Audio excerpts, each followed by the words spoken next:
the birth of a restless empire. In the soft hush of the Roman dawn, when the mists curled around the 7 hills like 1,000 translucent serpents, a young Julius Caesar was nothing more than a pale boy with 2 large eyes, drifting between the colonnades of his ancestral home. The year was 85 BCE, and Rome was a restless creature, its limbs forever stretching outward, never satisfied with the borders it had conquered. You can almost picture the worn sandals of merchants scraping the cobbles, the thin cries of hawkers echoing under the porticos, the sweet, acrid scent of olives pressed for oil. It was an age where names were carved onto tablets as easily as they were struck from memory. Caesar's family, though noble, had tasted the bitter dust of decline. The Julians were not the wealthiest of patricians, and there were whispers that they clung to old glories more than any living power. Yet something in the boy's solemn face hinted that their story was not yet over. He was born into a world forever bracing itself for the next war. Beyond the city's boundaries, restless provinces seethed with resentment, and beyond them still, barbarian tribes watched Rome's appetite grow with suspicion. As a child, Caesar must have heard, time and again, the names of places that sounded almost dreamlike. Gaul, Hispania, Parthia, lands where legions marched in neat columns, where governors built aqueducts and temples, where a single senator's decree could alter the lives of 1,000 villages. There is a quiet power in understanding that before the triumphs and assassinations, before the laurel wreaths and the river crossings, there was this, a frail child studying the genealogies of his ancestors by lamplight. Perhaps he wondered if any of it mattered. Perhaps he knew, even then, that empires rise first in the minds of those who dare to imagine them. His early life unfolded like a slow murmur beneath the clamor of Roman politics. He lost his father at 16, a moment that both shattered and liberated him. For in losing the anchor of paternal guidance, he was thrust into a sea of ambition. His mother, Aurelia, was a figure of quiet resolve. She taught him the fine art of appearances, how to smile with precisely the right degree of humility, how to accept praise without ever believing it too fully. Meanwhile, the city itself was changing. The Republic was rotting from within, though few dared to say so aloud. In the Senate House, rival factions traded accusations as easily as coins. Sulla, the ruthless dictator, stalked the streets with his prescriptions, lists of names read out loud, each syllable a sentence of death.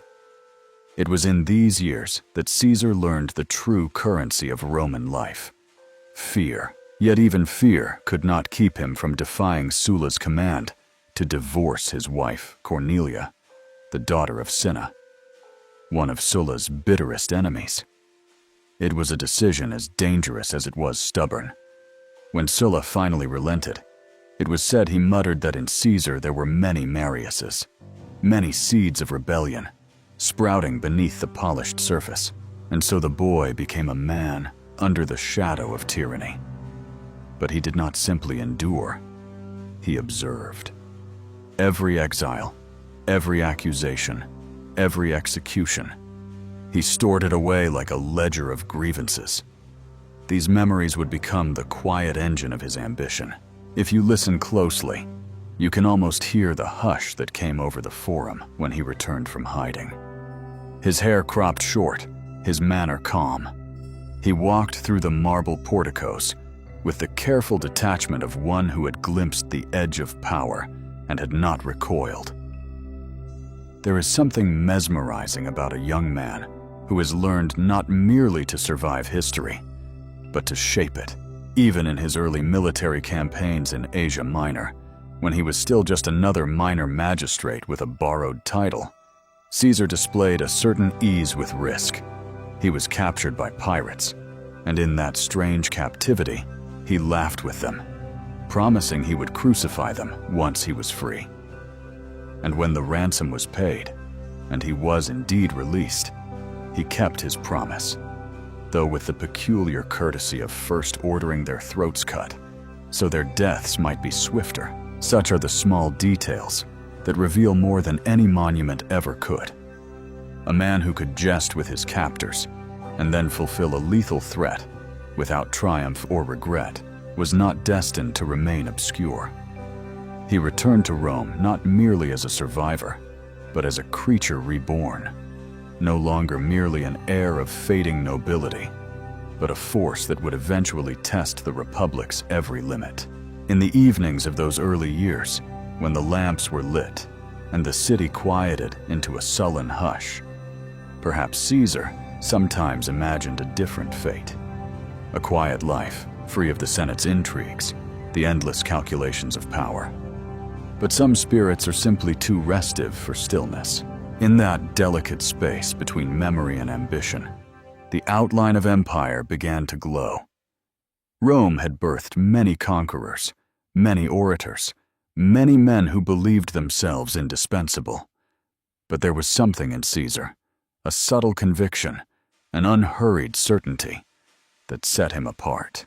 And so, the boy of the 7 hills drifted toward destiny, step by careful step.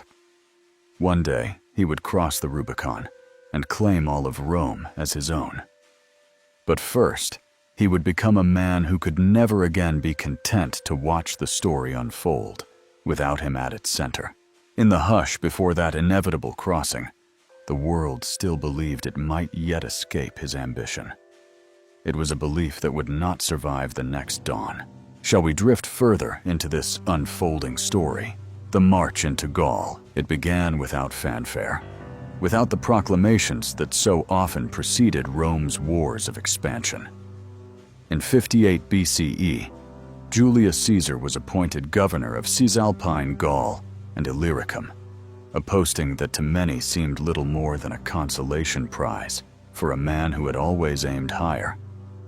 But power, like water, seeps into whatever cracks it can find, and in the quiet valleys beyond the Alps, Caesar saw the outline of a new destiny taking shape. Picture him at dawn, standing in the pale blue chill of a Gallic morning, his cloak drawn close, the breath of his soldiers rising in white puffs against the sky. Before them stretched a land of dense forests and restless tribes, a place Romans still thought of as half-civilized, if civilized at all. Yet to Caesar, it shimmered with opportunity. Gaul was not a single nation, but a patchwork of rival peoples. The Helvetii with their slow migrations, the Belgae with their fierce independence, the Aedui with their uneasy alliances. Each tribe possessed its own customs, its own proud history, its own grudges. Caesar understood instinctively that if Rome could not defeat them outright, it might coax them into destroying one another. Meanwhile, in Rome, the Senate watched with a wary curiosity. They had granted Caesar authority, but few believed he could transform this cold frontier into the theater of his legend. And so, as the year unfolded, he began to test the boundaries of what his command could accomplish. The first campaign came almost as an afterthought. The Helvetii had grown weary of their narrow lands in what is now Switzerland. They packed their lives into great wagon trains, families, cattle, household gods, and began to drift westward, intending to settle near the Atlantic. To the Senate, this was a distant curiosity, a problem for others to solve. But to Caesar, it was the perfect pretext for intervention. He intercepted them near the Rhone. There, beneath the wide sky, he demanded they return to their homeland. When they refused, he built a wall, an earthwork nearly 20 miles long, a monument to Roman determination and his own quiet ferocity. He harried them until they broke apart in confusion, their migration dissolving into ruin.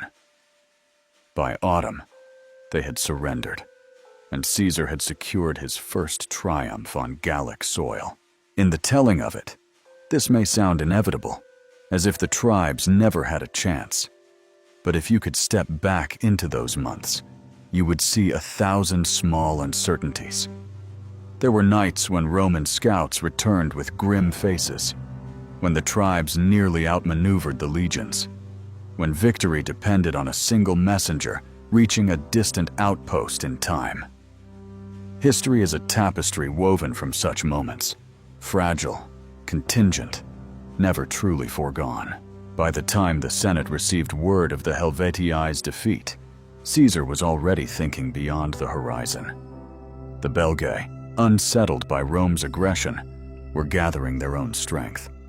It would have been easy, reasonable, to consolidate his hold and rest his troops. But Caesar was not a man content with consolidation. He understood something essential about momentum, that once it began, it must be fed, or it would die. The campaign against the Belgae was brutal, conducted through sodden fields and half-frozen rivers. The tribes struck with sudden ferocity, slipping back into the forests before Roman formations could close. Again and again, Caesar forced his men onward, building fortifications, burning villages, breaking alliances. He described these campaigns with the same detached clarity he brought to all things, as if war were nothing more than a sequence of problems to be solved. Perhaps that was part of his power, the refusal to indulge in either cruelty or sentimentality. For him, conquest was not a theater of glory, but an extension of politics by other means, and in those damp woods and empty fields, he found a rhythm he would never abandon, a relentless march, a quiet certainty that the world could be shaped to his will. At times, you might imagine he stood alone in his tent at night, listening to the rain tapping against the canvas, wondering whether Rome would ever truly understand what he was becoming. He was no longer merely the ambitious politician who had defied Sulla and charmed the Forum. Here, far from the marble colonnades, he was transforming himself into something harder, something unanswerable. By the end of that year, most of northern Gaul lay under Roman control, not through a single decisive victory, but by an accumulation of smaller ones, skirmishes, alliances, betrayals. Caesar wrote dispatches home, careful to shape the story as he wished it to be remembered. He knew how memory worked, how easily it could be guided, how quickly it could forget the chaos behind a polished triumph. The Senate, reading his reports by lamplight, began to feel a flicker of unease. Each success increased his power, and theirs diminished by the same measure. But it was too late to recall him. The machine he had set in motion was already devouring Gaul, inch by steady inch. Some evenings, as the legions pitched camp in a new valley, Caesar would walk among the soldiers. They had come to trust him, not because he shared their hardships, though he did, but because he never allowed uncertainty to show. Even in defeat, he gave the impression of a man following a plan no one else could see. Perhaps that was his most dangerous quality, the calm conviction that no setback was final, that every reversal was merely another turn in a story that would end as he desired. And so, as the winter winds crept down from the mountains, the tribes retreated into uneasy truces, and Rome began to sense that Gaul, so long the land of restless tribes and unbroken resistance, was slipping beyond any hope of reclaiming its independence. But for Caesar, this was only the beginning. He understood that power, once tasted, demands ever greater conquests to sustain it. Would you like to follow the next step of this quiet, unstoppable advance? The Siege of Alesia. If there is a moment when the conquest of Gaul seems to crystallize, when it sheds all pretense of negotiation and becomes a simple question of endurance, it is the Siege of Alesia. You can imagine it in the early autumn light of 52 BCE, when the hills were brushed in fading green, and the mornings arrived cold enough to draw steam from every soldier's breath. Alesia itself, was a fortified settlement perched on a high plateau, ringed by steep slopes that gave the Gauls every advantage of defense. To look upon it was to understand why so many believed this siege would break Caesar at last. Inside the walls waited Vercingetorix, the chieftain who had gathered the scattered tribes into a single coalition, a leader whose charisma and vision had come closer than any before him to stopping Rome's relentless expansion. It is easy, from this distance, to see the siege as inevitable, another link in the long chain of Roman victories. But in those first days, nothing felt inevitable. The Gallic cavalry ranged freely across the valleys, striking the Roman foragers, burning their supply lines. The defenders believed time was their ally, that hunger and cold would weaken the legions far more than any spear. Yet Caesar, standing in the long grass below the walls, did not retreat. Instead, he began to build. First came a line of trenches and ramparts encircling Alesia itself, so no escape was possible. The Romans called this the circumvallation. Day after day, teams of laborers dug and hauled timber, constructing palisades and watchtowers in an unbroken ring. From a distance, it must have looked like a second city rising to challenge the first, a silent declaration that Rome would not be dislodged. But Caesar was not content with one wall. He anticipated that a relief army would come to lift the siege, and so he ordered a second fortification facing outward, the Contravallation, enclosing the Romans within their own defenses. A double circle of earthworks, nearly 12 miles in circumference, all raised under the threat of constant attack.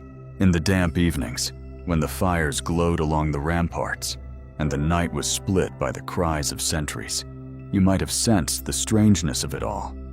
Two armies, one trapped, one surrounding them, both knowing that salvation or ruin hung on a single test of will. Inside Alesia, food began to dwindle. Vercingetorix made the bitter decision to send out the non-combatants, women, children, the old, hoping the Romans would let them pass. But Caesar refused. He would not feed those who could no longer fight. And so, for days, these refugees lingered in the ditch between the walls and the city gates, their suffering visible to both sides. It is a detail that lingers in the mind because it shows how the siege stripped away every illusion of mercy. Meanwhile, the relief force did come. Tens of thousands of Gallic warriors advanced across the plains, their standards bright against the autumn sky. From the walls, the defenders cheered, believing the moment of deliverance had come. And in those first assaults, when the Romans were pressed hard on both sides of their fortifications, when the shouts and the clatter of weapons rolled across the fields without pause, it must have seemed possible, just possible, that Caesar would finally be forced to withdraw. But he did not. He moved from rampart to rampart, appearing wherever the danger was greatest. His calm was not an act. It was a condition of his being. To panic, even in the face of collapse, was to admit that events could not be shaped by resolve. And so, by nightfall, the Roman lines still held. The next day brought renewed attacks. Gallic warriors drove ladders against the walls, filled the trenches with earth and timber, poured over the outer ramparts in surging waves. The Roman defenders were exhausted, battered, hungry. Still, Caesar would not yield an inch. At dawn on the final day of the great assault, the Gallic relief force launched an all-out attack on a weak point in the northern perimeter. As Roman lines buckled, Caesar ordered his cavalry, held in reserve for this decisive moment, to ride out behind the attackers and strike them from the rear. In the confusion, the relief army broke. Some tried to flee into the hills, others fell where they stood. Inside Alesia, Vercingetorix understood at last that no rescue would come. He gathered his council, spoke a few final words, and rode out to surrender. He offered his weapons and himself as the price of sparing his people further bloodshed. It was a gesture both noble and futile, because Rome's victory was already complete. For Caesar, the surrender was more than the end of a campaign. It was the culmination of years of unbroken advance, the moment when Gaul ceased to be a wild frontier and became, irrevocably, part of Rome's dominion. In the quiet that followed, the Romans dismantled their double walls, burned the timber fortifications, buried their dead. The survivors of Alesia were sold into slavery or forced to submit as client tribes. The land that had once defied the legions now lay open, subdued by discipline as much as by force. If you walked those fields in the weeks after the siege, you would have seen only the wind brushing through trampled grass and the black scars where fires had burned. To look at it, you might never guess how much ambition and suffering had been spent to make it Roman. And yet, beneath that silence, a deeper truth remained. Caesar had shown that no obstacle, neither hunger nor desperation, nor the courage of a united people, could stand before the quiet certainty of his will. Perhaps you wonder what dreams visited him in the nights after Alesia fell. Whether he saw in the darkness not only the outline of victory, but the first shadows of the fate that would one day find him in Rome. Would you like to follow where those shadows led? Aftermath and consolidation. When the fires of Alesia finally smoldered into ash, the land itself seemed to exhale, a long, exhausted breath released after months of siege and struggle. But in truth, no peace had yet arrived. What lingered in the Gallic countryside was not quiet acceptance, but a sullen, heavy resignation, as if every village and farmstead understood that something final had been decided. Caesar did not hurry to leave the region. He moved deliberately from one stronghold to the next, accepting hostages, overseeing the dismantling of fortifications, and imposing the new arrangements that would bind Gaul to Roman rule. To the Gallic chieftains who had once dared to dream of independence, he offered a simple bargain: obedience in exchange for survival. Each town that submitted was left standing, though stripped of weapons and tribute. Each tribe that hesitated was reminded with measured force that Rome no longer negotiated. Over time, the rhythm of conquest slowed, becoming a procession of formal surrenders rather than pitched battles. In this slow, inevitable manner, the last sparks of coordinated resistance flickered out. It is said that when Vercingetorix was paraded through the Roman camp as a prisoner, there was no jeering from the legionaries. Perhaps they understood, in some unspoken way, that he embodied the best of what they had been sent to destroy. A leader who had nearly turned all Gaul into a single will, as determined as their own. But respect did not spare him the fate reserved for defeated enemies. He would be held in chains for years, saved for a final spectacle in Rome. While the prisoners were sorted and the spoils counted, Caesar sat beneath his campaign tent, its canvas fluttering in the autumn wind, and wrote dispatches to the Senate. In them, he described the siege in careful, precise terms, recording his victories as if they were the result of a natural progression rather than a precarious gamble. There is something almost hypnotic in his reports, the way they recite each maneuver with the same calm detachment, a tone that makes every conquest seem preordained. And yet, among his staff, there were some who sensed that this triumph carried the seeds of new conflict. With Gaul subdued, Caesar's prestige had swollen beyond anything the Senate had anticipated. His soldiers were no longer merely loyal. They were bound to him by years of hardship and the promise of further rewards. Every legionary who had endured the trenches of Alesia would remember who had led them there and who had delivered them victory.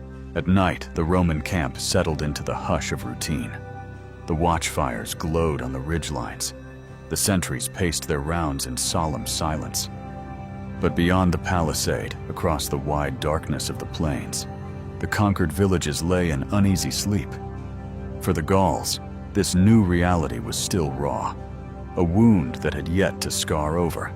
You might imagine a family huddled in a timber longhouse, the father staring into the embers while his children dozed. Perhaps he still nursed the faint hope that someday the tribes would rise again, that someday Roman arrogance would meet its reckoning. But he would have known, too, that hope alone had never been enough to hold back the legions. Meanwhile, Caesar began the work of transforming victory into permanence. Roads were surveyed, garrisons established, taxes assessed. Grain and livestock flowed south into Roman depots. In return, merchants carried amphorae of wine and olive oil up the same roads that had once resounded with marching feet. What had been an enemy frontier only months before was now a network of trade and tribute, proof that Rome's appetite could be sated only by complete assimilation. For the veterans of the conquest, settlement was both a reward and a method of control. Caesar promised land grants to those prepared to remain in Gaul as colonists, ceding Roman customs and language among the subdued tribes.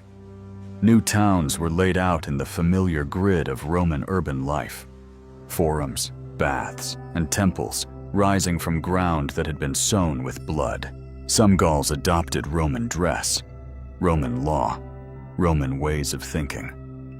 Others retreated into the hills, where their old gods and old stories could still be spoken aloud, unobserved by Roman officials. Over time, these fragments of identity would persist, but always beneath the surface, like roots buried under a paved road. Even in his own mind, Caesar must have recognized that subjugation did not erase memory. He was too skilled an observer to imagine that victory alone could dissolve the fierce pride that had united the tribes. But in the calculus of empire, resentment was acceptable, so long as it never again found the means to organize itself. When winter finally settled over Gaul, it brought a hush more profound than any army could impose. Snow drifted into the abandoned trenches, softening the scars of siege. The roads grew empty as the campaigning season ended. In Rome, the Senate received Caesar's reports and debated how much power one man should be allowed to hold. In the camps, soldiers repaired their equipment and dreamed of the triumphal procession that awaited them at home. But Gaul itself lay under a blanket of quiet, its people left to reckon with a future they had not chosen. If you stood there on a winter morning, with the frost glinting on the fields and the air so cold it stole your breath, you would have seen no banners, no columns of soldiers, no visible sign of the great convulsion that had remade their world. Only the silence of a land learning how to live beneath a foreign standard. And perhaps you would have wondered whether this was truly the end of the story, or merely the beginning of something deeper, more patient, that would one day rise again. Shall we follow where that question leads? The long winter within the walls. It was in the dimming light of October that the vast encirclement settled into a strained, unbroken stillness. The Roman fortifications stretched in two colossal rings, one facing outward against the gathering Gaulish relief armies, the other turned inward toward the packed thousands within Alicia's walls. As the first frost crept over the palisades and the trenches hardened in the cold, the siege began to reveal its more patient, more punishing face. Caesar's soldiers had learned to endure discomfort without complaint. They huddled beneath coarse woolen cloaks, dug their trenches deeper to escape the wind, and took their meals of barley porridge in quiet ranks. There was no flamboyant rhetoric, no nightly revels, only the monotony of vigilance, the soft scrape of shovels against frozen earth, the muted shuffle of sentries relieving one another in the darkness. Within Alicia, however, the season's turn was something close to despair. Vercingetorix, once the defiant prince on horseback, was now a man forced into careful calculation with each diminishing sack of grain. He gathered his chiefs and elders in the smoky chambers at the heart of the fortress and laid out the arithmetic no warrior wished to hear. They had rationed everything to the threshold of starvation. Children cried through the night, their bellies shrunk against their ribs. Horses, once the pride of noble warriors, were slaughtered in makeshift pens, their meat eked out in thin, flavorless stews. Each day, fewer torches burned along the ramparts. Each morning, more bodies were carried out and piled against the earthen wall, so many that by November, the stench was impossible to ignore. Meanwhile, in the Roman camps, the winter brought different trials. The men fought sickness as much as any enemy. Pneumonia and fever spread among those who slept too long in damp boots. The medics, barely more than old veterans, who had learned the arts of poultice and cautery, moved from tent to tent, daubing wounds and mixing bitter draughts. Still, the Romans clung to an unspoken conviction that Caesar would never allow them to suffer idly. He moved constantly along the lines, his cloak crusted with frost, exchanging brief words with centurions, commending a trench's depth here, a watchtower's repairs there. His presence was like a banked fire that never went out. Even in the gloomiest dawns, when snow crept across the parapets and wind hissed through the sharpened stakes, the legionaries drew a quiet strength from the certainty that they were part of something greater than themselves. The relief armies did not vanish into the cold. Scouts returned to Vercingetorix, whispering of growing numbers gathering in the forests, warriors from nearly every tribe who had sworn that the siege would not outlast the winter. Sometimes at night, those on the Roman palisades would see hundreds of campfires glimmering in the distant dark like the eyes of a watchful beast. The prospect of a final battle was no longer a question of if, but of when. Still, time itself was Caesar's ally. Every week that passed drained Alesia of hope and resources. Every day that food was withheld made the Gaulish coalition outside more restless, more fractious. Among the defenders, there were moments when hope flickered. A sudden snowfall seemed to promise that the Romans too would be forced to abandon their siege, unable to feed their thousands or keep them from disease. Yet each dawn, the Roman standards still bristled above their ramparts. Each night, the torches glowed in the same patient rows. Winter did not break the Romans. It only tested their endurance like a whetstone drawn slowly across iron. In the longest nights of December, Vercingetorix called a council that lasted until dawn. Some urged him to attempt a breakout in the snow, to gamble every last strength on a desperate assault. Others insisted the relief armies would come if only they could hold out a little longer. But no decision could be made without risking ruin. So the chieftains returned to their quarters in sullen silence. In the fortress streets, no one dared ask how much grain remained in the storerooms. They all understood that the measure of their days was counted in handfuls. When the first day of the new year came, it arrived without ceremony.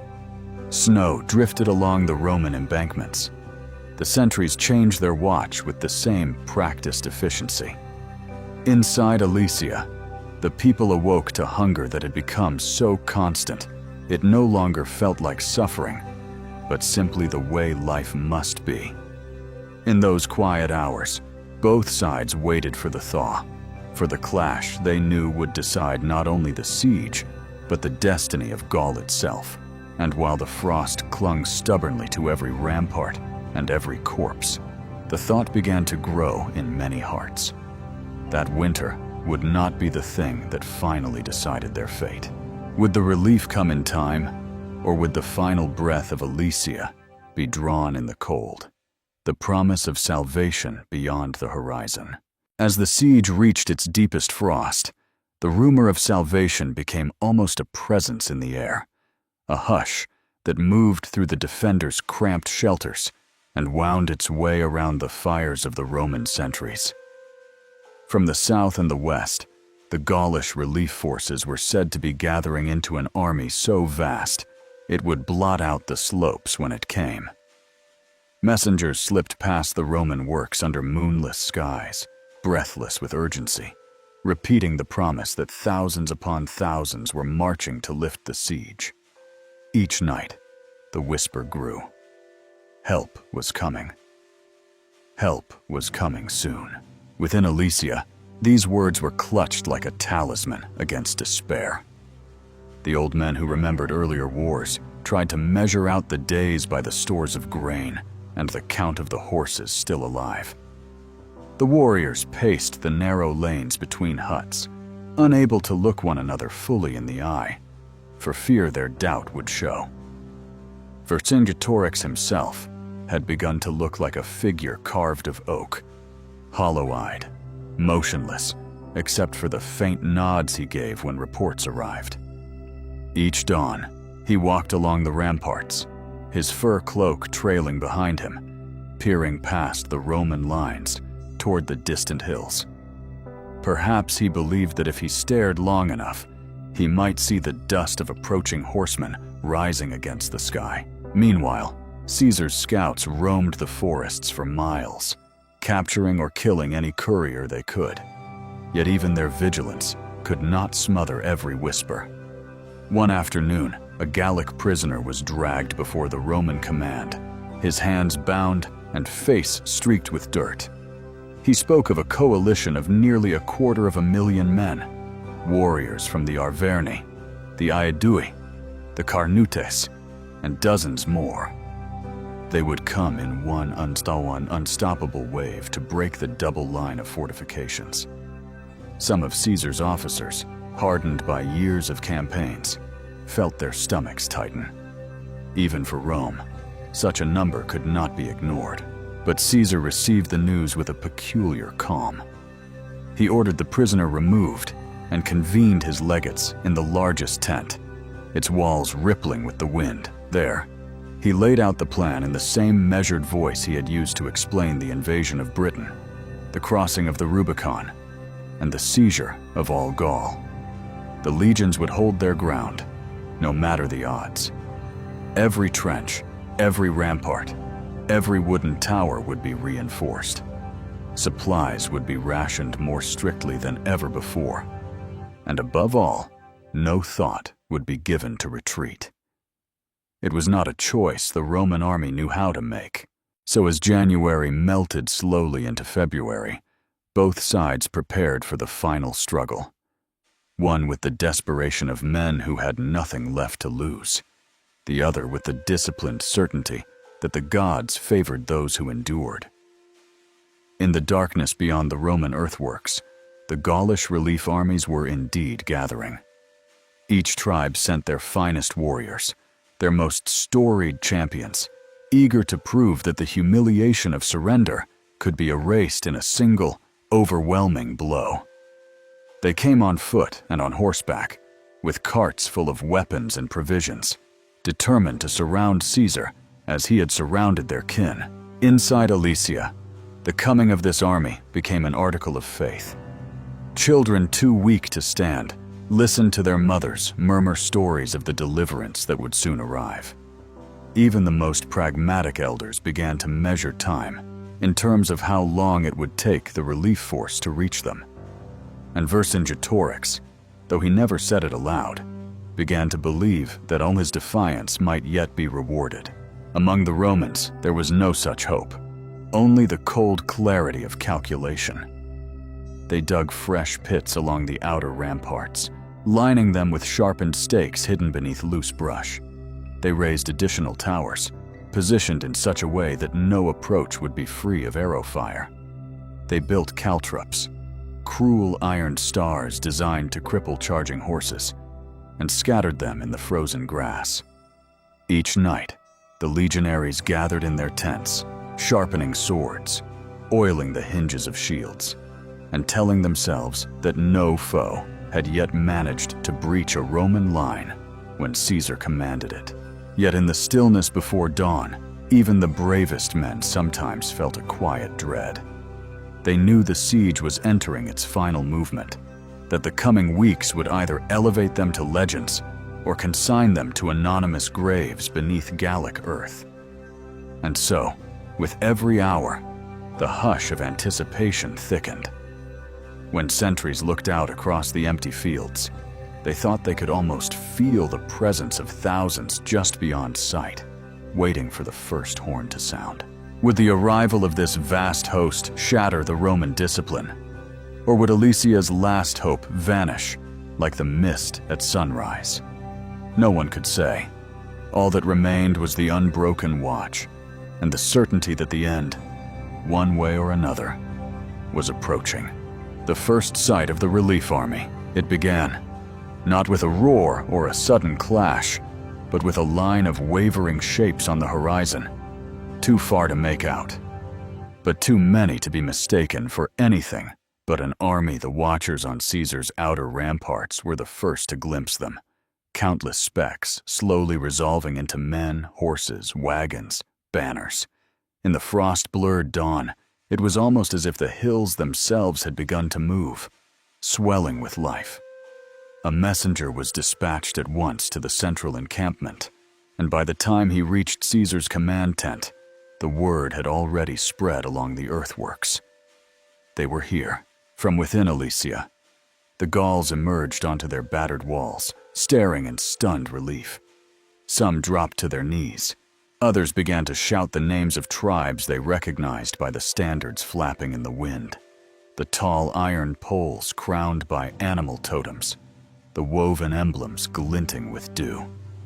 For weeks they had lived on the brink of starvation, their bodies thinned by hunger and fear. And now, at last, the promise had materialized. The promise had faces, weapons, voices. It was no longer a story whispered in the dark. For the Romans, the moment carried a different weight. The legions had drilled for this hour, prepared in silent, relentless fashion. But no exercise had truly captured what it felt like to behold an enemy force so numerous that the land itself seemed unable to contain it. Veterans of the Gallic campaigns, men who had stood shoulder to shoulder with Caesar from the earliest conquests, exchanged glances that admitted what their discipline forbade them to say aloud. The odds had shifted. No legion, no matter how iron-willed, could gaze upon such numbers without a flicker of doubt. Caesar himself did not falter. He rode along the perimeter on a white horse, the animal's breath misting in the cold, stopping every few paces to address a centurion or a cohort commander. His voice remained low and precise, never rising above the hush that had settled over the fortifications. Observers would later say that he looked almost serene, as though he had anticipated this precise spectacle in a dream, and was now simply living its fulfillment. Meanwhile, the relief army continued to assemble. The slopes filled with detachments, Aedui, Arverni, Sequani, Belgae, and more, each group establishing its own camp, erecting palisades, and lighting cooking fires that glittered like a swarm of distant stars. Drums and horns sounded in overlapping waves as officers tried to impose order on the sea of warriors. Some detachments, eager to demonstrate their courage, advanced closer to the Roman line, only to be called back by more cautious chieftains. It was not yet time to strike. The Gaulish leaders conferred in clusters, debating how best to break the encirclement without exposing themselves to the disciplined counterattacks that had shattered them in so many previous battles. Inside Alesia, the beleaguered defenders waited for a signal, some flare or trumpet call to announce that the siege was ending. But the day stretched on with no assault. As the pale afternoon light began to fade, it became clear that the relief force was not rushing headlong into combat. They were taking their time, gathering strength, observing the Roman defenses with meticulous patience. For Vercingetorix, it was a difficult truth to accept. that even when rescue had arrived, survival was not yet guaranteed. As night descended, the contrast between the two encampments became stark. In the Roman lines, fires burned in tight, disciplined rings, each flame marking the center of a cohort's watch. Every soldier knew his post, his signal, his orders. They spoke little, conserving energy for the ordeal to come.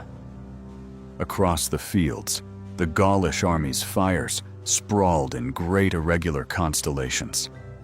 The air carried the sounds of thousands of voices, arguments, boasts, the clatter of cauldrons and armor.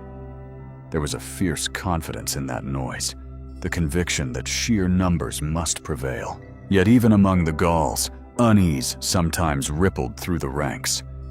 Older warriors remembered the countless times Roman discipline had undone Gallic bravery. They knew that no people had suffered so many defeats at the hands of Caesar, and that he was a commander who thrived in the crucible of impossible odds. Still, they reassured themselves with the magnitude of their host. How could any army withstand so many tribes united in common cause? Before dawn, the first skirmishes flared along the outer trenches. Gaulish cavalry rode in swift circles, probing for weak points, loosing javelins over the ramparts. Roman archers answered in disciplined volleys, driving them back with methodical precision. No ground was gained, but the message was unmistakable. The siege had entered its final phase, and so the men of both nations lay awake in their camps, listening to the restless murmurs of thousands around them. The siege of Alesia had become something more than a battle.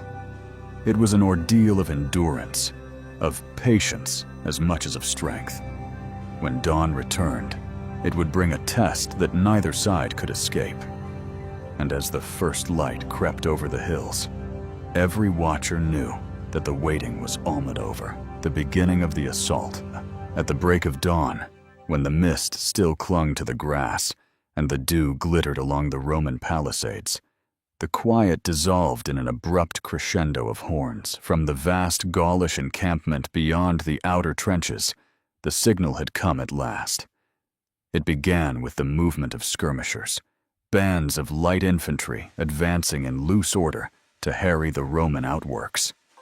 Behind them, the massed infantry readied their shields and lances, tightening their ranks as chieftains rode along the front, calling out encouragement that merged into a single, indistinct roar.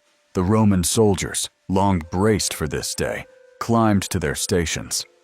Some had slept fully armed, the cold night pressing through their cloaks.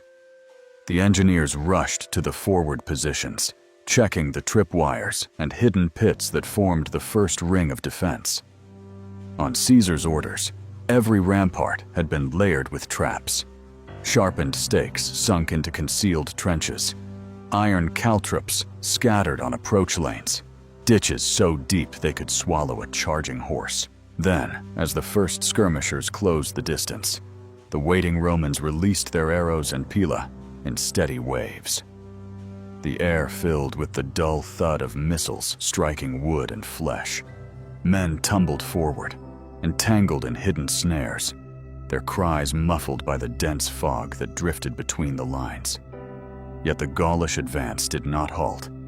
From every direction, warriors pressed in, pouring into the dead ground before the main ramparts. Trumpets blared again, this time from within Alesia itself, as Vercingetorix ordered a coordinated sally to coincide with the outer assault. Inside the walls, the starving defenders surged from their battered gates in a desperate charge. Their gaunt faces, hollowed by hunger, revealed the terrible gamble they were now committed to: break the siege or perish. For a moment, the Romans were caught between hammer and anvil. Along the inner walls, the legionaries wheeled to meet the sortie, shouting to one another over the chaos. Stones and spears fell in a relentless cascade from the parapets as the Gauls sought to split the defenders' attention. Caesar had expected this dual assault, Riding along the central rampart, he issued a series of short commands to his aides, dispatching reserves where the fighting grew thickest. Decades of campaigns had taught him to recognize the pattern of panic before it could take hold. He knew that discipline, not ferocity, would decide the day. His calm presence moving among the embattled cohorts became a kind of anchor around which the Roman line coalesced. Meanwhile, the relief army hurled itself at the outer fortifications with mounting fury. Siege towers rolled forward, dragged by teams of oxen and shouting warriors. Ladders appeared all along the perimeter, borne on the shoulders of men who seemed oblivious to the volleys cutting them down. At one point, a wedge of Gaulish infantry breached the outer trench and gained a foothold against the palisade itself, driving their iron-tipped stakes into the earth for leverage. But before they could widen the breach, Roman centurions rallied a counterattack. The legionaries charged in dense formation, shields locked, driving the attackers back with disciplined thrusts. For hours, the battle ebbed and flowed. Along the entire circumference of Caesar's fortifications, the air became a haze of dust and screams, and the dull percussion of weapons on wood. Horses stumbled into pits and vanished with a final, strangled cry. Warriors floundered in concealed ditches, trampled by their own comrades. Roman engineers darted among the defenders to repair damaged sections of the wall, their hands slick with blood and earth. Inside Alesia, the Gaulish defenders made progress in the first hour, capturing a forward Roman outpost and forcing the legionaries to withdraw to the second line of ramparts. But the advance could not be sustained. Lacking the weight of numbers that pressed from the outer siege, Vercingetorix's men found themselves repelled again and again by disciplined volleys of pila and arrows. Each failed charge drained their fragile strength further. Hunger was no longer an enemy waiting in the dark. It had entered their limbs, hollowing them from within. By midday, the dual assault settled into a grinding stalemate. The relief force, exhausted by repeated charges, fell back to regroup beyond javelin range. From the Roman parapets, the legionaries watched as the Gaulish chieftains convened amid the churned mud, their gestures animated, their voices carrying faintly on the wind. There would be another attack. Everyone knew it. But for the moment, a heavy quiet descended over the fields, broken only by the moans of the wounded and the rasp of labored breathing. When Caesar rode once more along the inner rampart, he did not need to shout. He spoke quietly to the officers, reminding them that this was the hour all their discipline had been for. He reminded them, too, that the relief army was fighting not only the Romans, but the weight of its own desperation. Hunger was an ally the Gauls could not defeat by force alone. As evening approached, the sky turned a dull, bruised purple, and the first flares ignited among the Gaulish lines, signaling preparations for renewed assault. The Romans watched in weary silence, their bodies aching from the strain of holding every breach. They knew the night would bring no rest, only fresh waves of fury, crashing again and again upon the earthworks. And as darkness fell, the men of both sides felt the same thought settle over them, that the siege had become a trial of endurance more than any test of arms. Tomorrow might bring the final onslaught, or tomorrow might bring nothing at all, save the same unending hunger, the same gnawing uncertainty that hollowed out the spirit more than any blade. The second night assault, when darkness finally swallowed the plains around Alesia, the Roman ramparts became little more than jagged silhouettes against the wavering glow of torches. The men who stood guard along the walls felt their fatigue pressing down with an almost physical weight, their limbs heavy and slow. For a time, the fields were quiet, as if even the Gauls had succumbed to the exhaustion that had seeped into every corner of the siege. But then, without warning, the horns sounded again. The second assault began not with a rush of men, but with the sudden appearance of fire. From dozens of positions along the outer trenches, the Gaulish warriors hurled burning bundles of reeds and pitch.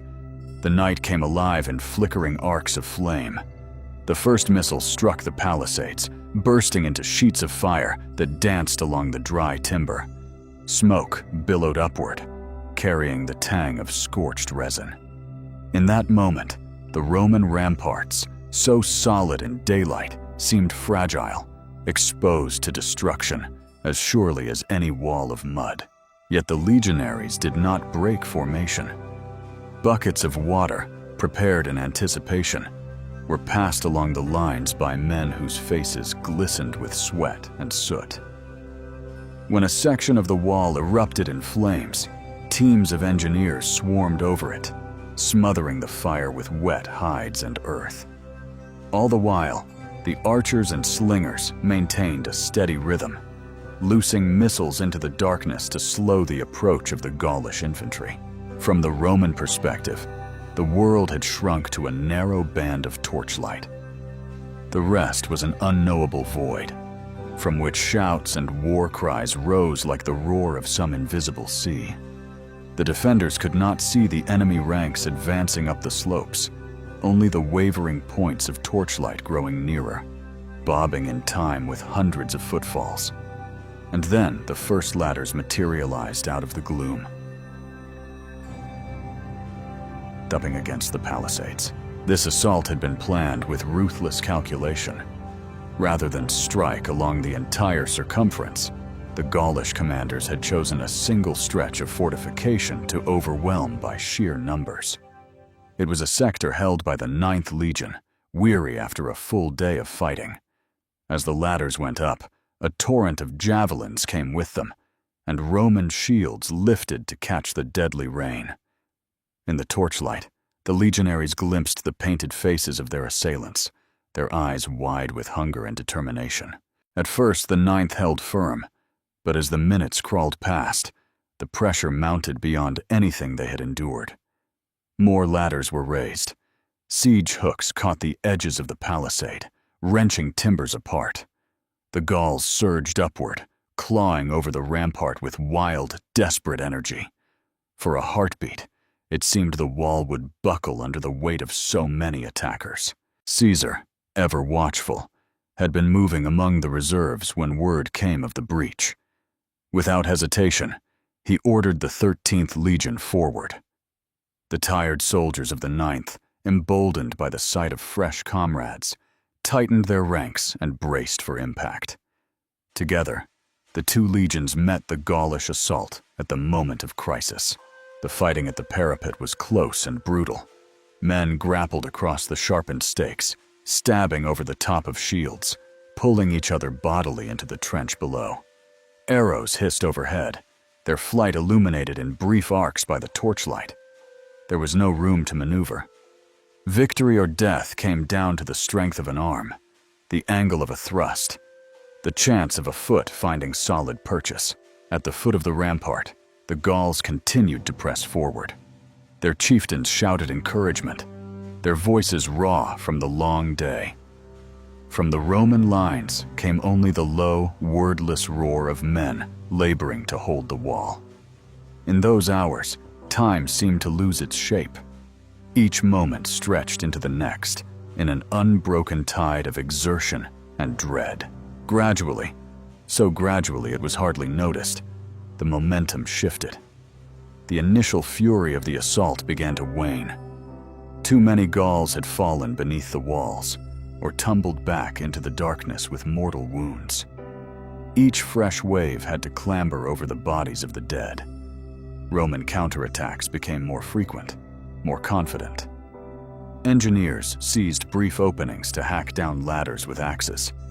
Archers found clear lines of fire as the Gaulish ranks thinned. When the last ladder was finally torn away and hurled back into the darkness, a deep stillness settled over the breached sector. The only sounds were the labored breaths of the survivors and the crackle of dying fires. In that hush, the Romans did not cheer.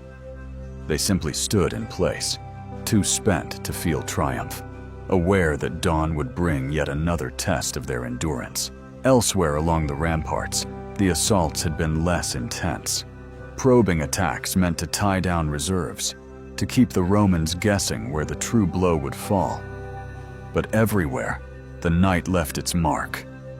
By the time the first gray light edged over the horizon, the fields around Alesia were strewn with the fallen, their weapons half buried in churned earth. And among those who still stood, on both sides, there was no certainty about what the coming day would bring.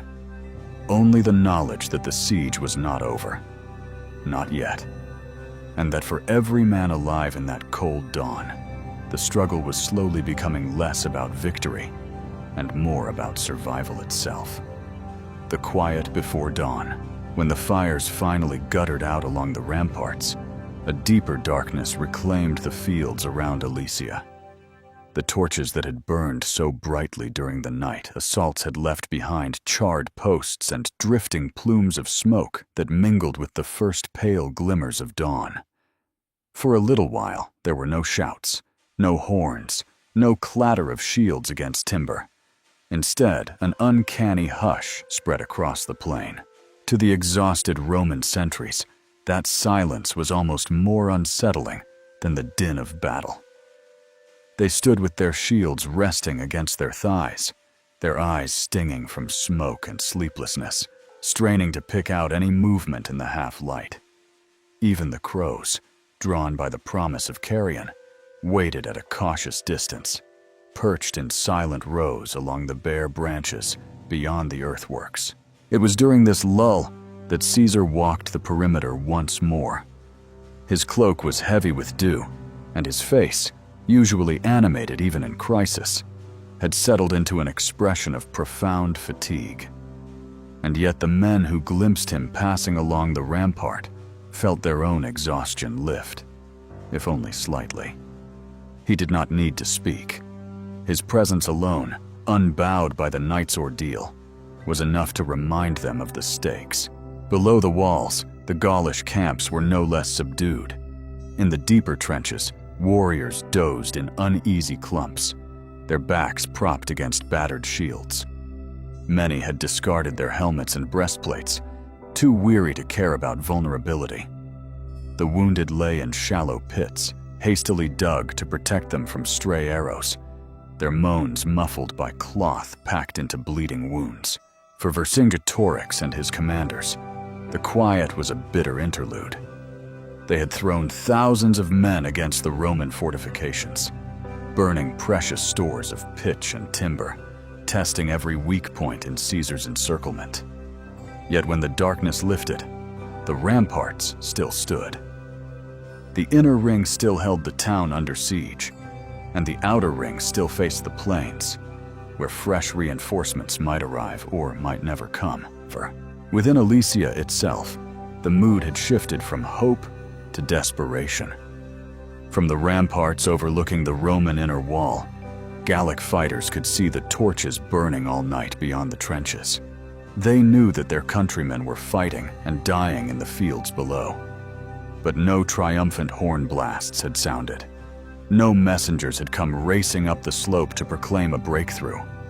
Only silence and the gray dawn, and the realization that their relief armies had not yet triumphed. The townspeople too began to succumb to despair. For weeks they had clung to the promise that Vercingetorix's allies would scatter the Romans and lift the siege. But each day brought tighter rations, fouler water, and more funerals. The city had become a prison, ringed by walls they could not breach, and an enemy that refused to be exhausted. At dawn, when the Roman trumpets finally sounded, it was not a call to battle, but a call to rebuild. Legionaries who had stood all night on the palisades now clambered down to repair the damage. Men in soot-blackened tunics hammered fresh stakes into place, packed earth around charred ramparts, and gathered broken shields for salvage. The clinking of hammers and axes was oddly soothing, a reminder that the lines were intact, that order still held.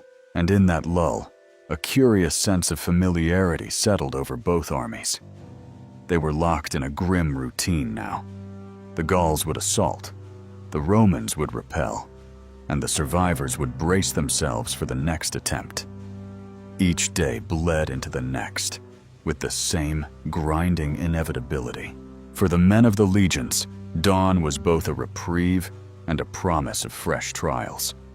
They had survived the night, but they knew that their enemies were watching from beyond the fields, waiting for the moment to surge forward again. The lull would end, the horns would blare, and all the toil and terror of the siege would begin anew.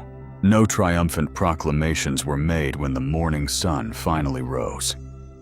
It revealed nothing the Romans had not already seen. The churned mud littered with broken weapons, the bodies that lay where they had fallen, the weary faces of men who had learned that victory here would not come quickly. Yet in that quiet hour before the next assault, there was a strange, subdued resolve. The siege was becoming something more than a contest of tactics. It was turning into a test of endurance, of who could endure hunger, fear, and exhaustion the longest. And deep in the cold trenches, as the crows began to pick at the fallen, both armies prepared to find out. The final breach. By the time the final great assault was prepared, both sides had been hollowed out by attrition.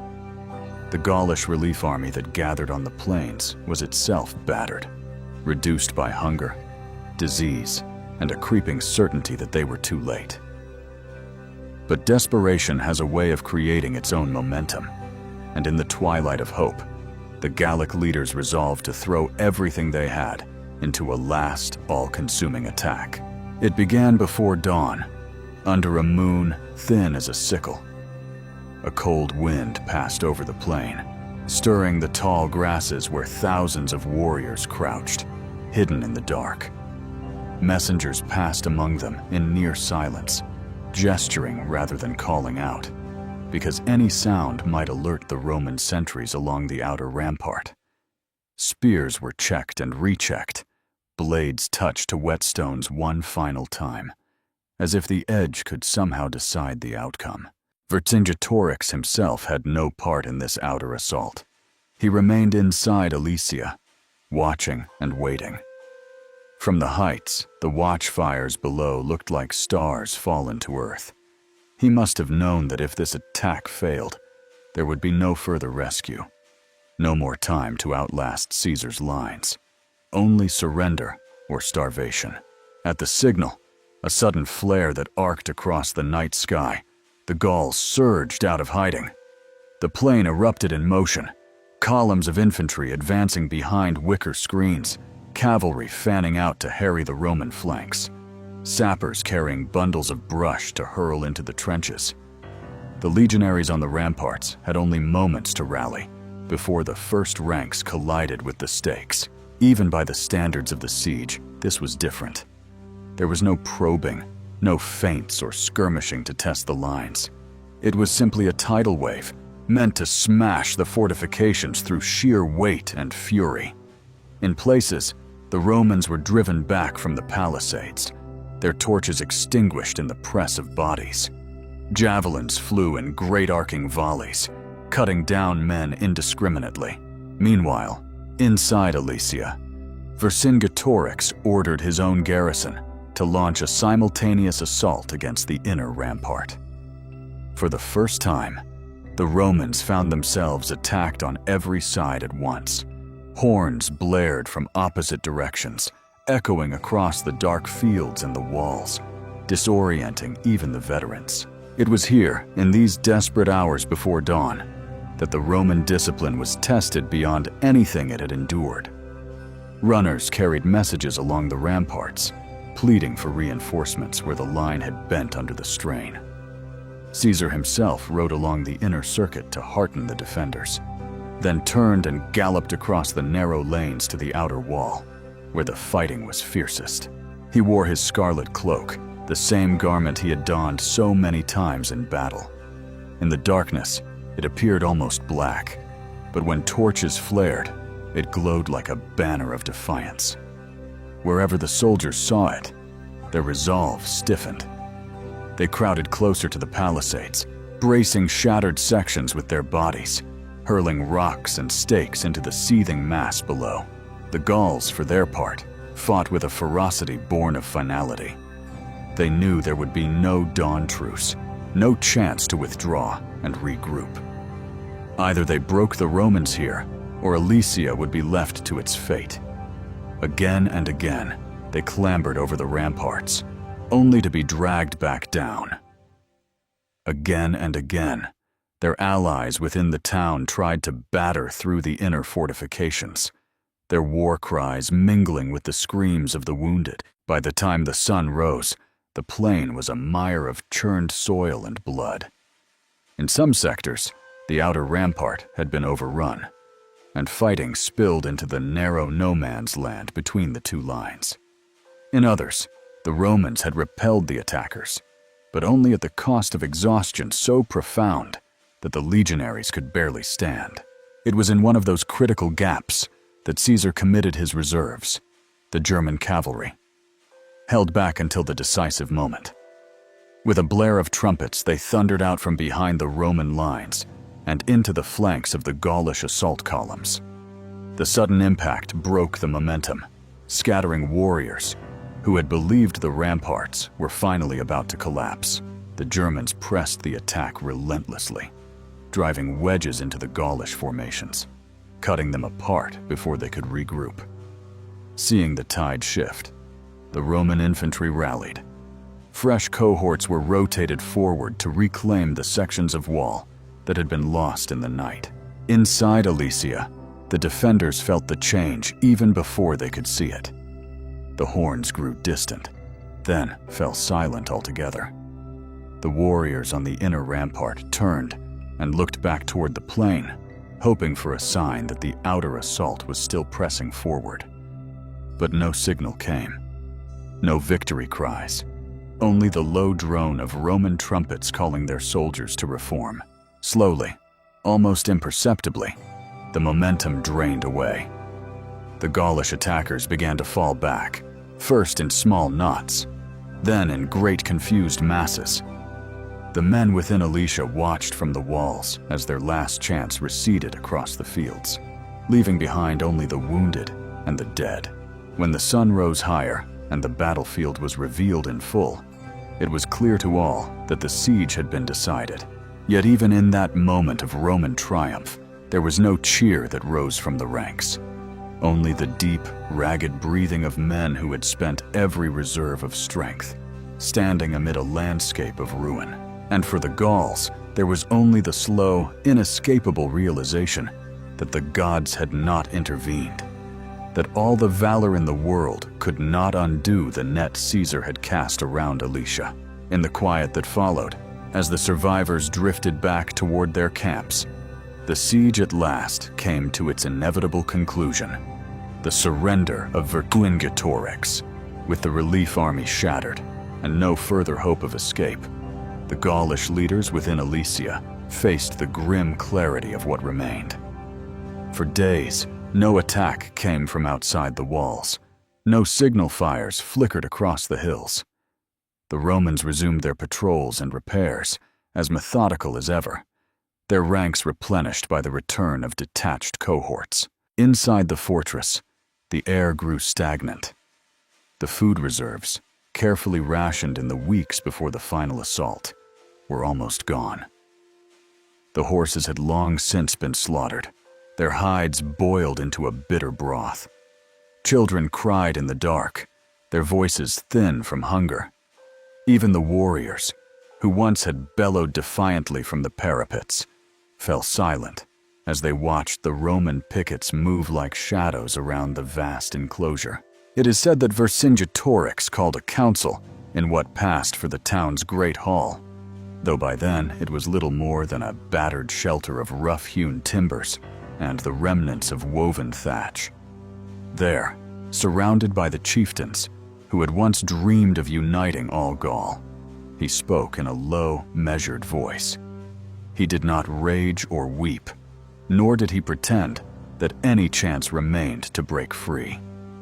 He simply described what would follow if they delayed surrender: the slow suffocation of their people, the dismantling of the town, the execution or enslavement of all who had followed him. Some accounts claim that he offered to take full responsibility, to sacrifice himself in hope that Caesar would spare the rest. Whether this was a genuine appeal or a final gesture of defiance, none can say for certain. But even the most stubborn chiefs found no words to object. In the end, there was no argument left to sustain. On the following day, the gates remained closed, but emissaries climbed down from the walls under a white banner. They were led blindfolded through the Roman lines to deliver the message. Vercingetorix would yield himself in exchange for the mercy of his people. Caesar, ever the tactician, made no promises he did not intend to keep. He agreed to spare the defenders from immediate slaughter, though he said nothing of their future enslavement. The Roman legions received the news with weary resignation rather than triumph. There was no need for more blood when the outcome was so complete. At dusk, the gates swung open. A long procession emerged, priests carrying sacred emblems, chieftains stripped of their weapons, and finally, the warriors, many too gaunt to stand without support. They moved in a hushed column, their footsteps muffled by the trampled soil. Then Vercingetorix appeared. He rode on a tall horse, though he looked no longer like the figure whose name had once stirred every tribe in Gaul. His cloak was ragged, stained by weeks of dust and smoke. Yet in that moment, high in the saddle, framed by the collapsing walls, he retained a bearing that none could deny. He guided the horse forward with a slow, deliberate pace, as if each step were a ritual. When he reached the space before Caesar's tribunal, he dismounted without a word. The silence was so complete that the distant crackle of Roman cook fires carried across the field. Some say he removed his armor piece by piece, laying it at Caesar's feet. Others claim he simply knelt, bowing his head, in acceptance. The sources differ on these details, and perhaps it does not matter. The essence of the moment was unchanged. Here knelt the last great hope of a free Gaul, yielding to the one man who had proved impossible to outmaneuver. Caesar watched without visible emotion. He did not raise Vercingetorix up, nor did he order his immediate execution. Instead, he signaled the guards, who stepped forward to take the captive away. In their wake, the exhausted Gaulish soldiers slumped to the ground, some pressing their faces to the earth as if they could not bear to look. The surrender was not a thunderclap of drama, but a quiet, inexorable end. No sudden violence, no unexpected reprieve, only the steady fulfillment of a campaign that had begun many months before, when Caesar first led his columns across the river into Gaul. In the days that followed, the Romans entered Alesia. They found stores of grain too meager to feed even a fraction of the defenders, walls undermined by desperate attempts at reinforcement, and streets littered with the debris of final resistance. For the survivors, there was no celebration, only the cold clarity that life as they had known it was over. Many were sold into slavery, dispersed across the Roman world as living trophies of Caesar's victory. Others were forced to swear allegiance to Rome, their lands parceled out as tribute. As for Vercingetorix, he would spend years in a Roman prison. When Caesar finally celebrated his grand triumph in Rome, the Gaulish king was led in chains through the streets, a spectacle for the cheering crowds. In the end, he was strangled, as tradition dictated, in the bowels of the Tullianum, yet his memory never entirely faded. Long after the fires of Alesia cooled to ash, the story of the last stand, of a man who dared to unite his people against the encroaching empire, continued to echo through the valleys and forests of Gaul. And if you listen carefully to those ancient stones, you might still hear the echo of hoofbeats, the murmured counsel in a smoky hall, and the quiet resolve of a people who refused to surrender until every possibility was spent.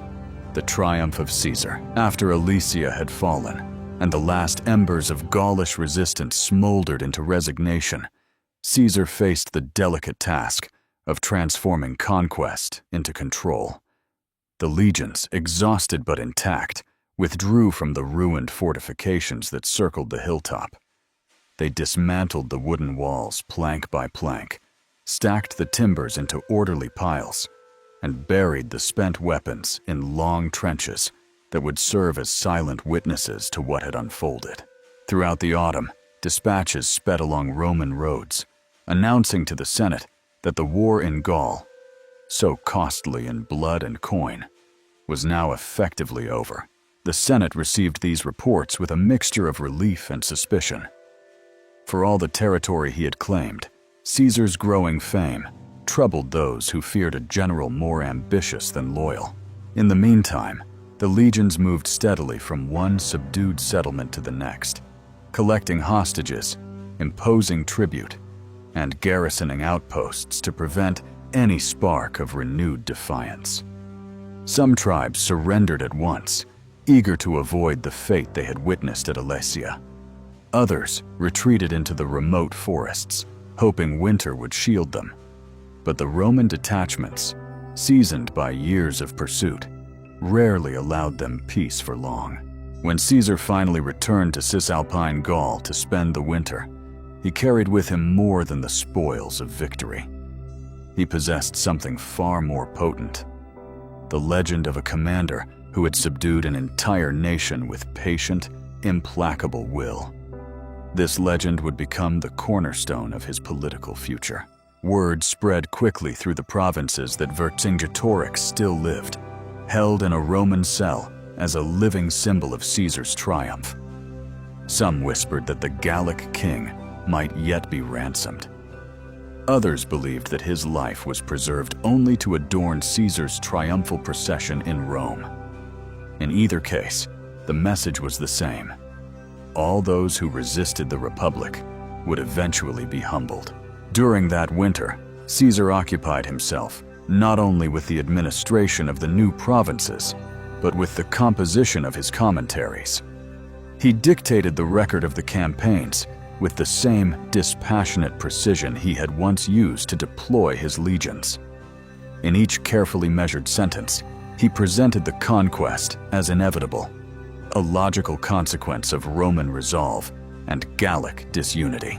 Even so, for those who had marched with him, the memory of Alesia was less clinical. Veterans recalled the choking dust that rose when thousands of desperate warriors charged their ramparts. They remembered the lean faces of the defenders who emerged from the gates in surrender. Some admitted that, even after so many years of warfare, they had never seen a siege so vast and relentless. By the spring, preparations began in earnest for Caesar's return to Rome.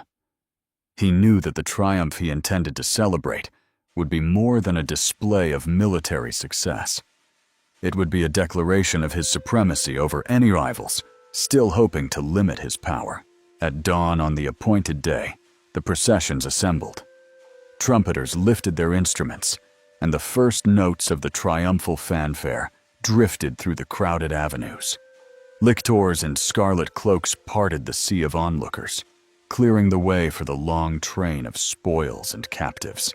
It began with carts heaped high with Gallic weapons, the long iron swords, the tall oval shields, the captured standards of countless tribes. Behind them came wagons laden with treasures, gold torques and brooches, carved drinking horns, and the tribute seized from towns that had hoped to buy their safety. Next marched the prisoners, fettered at wrists and ankles. They moved with lowered eyes, their hair grown long and tangled in captivity. The Roman crowd leaned in to gape at them, to marvel at these barbarians who had once seemed so fierce. Then came Vercingetorix.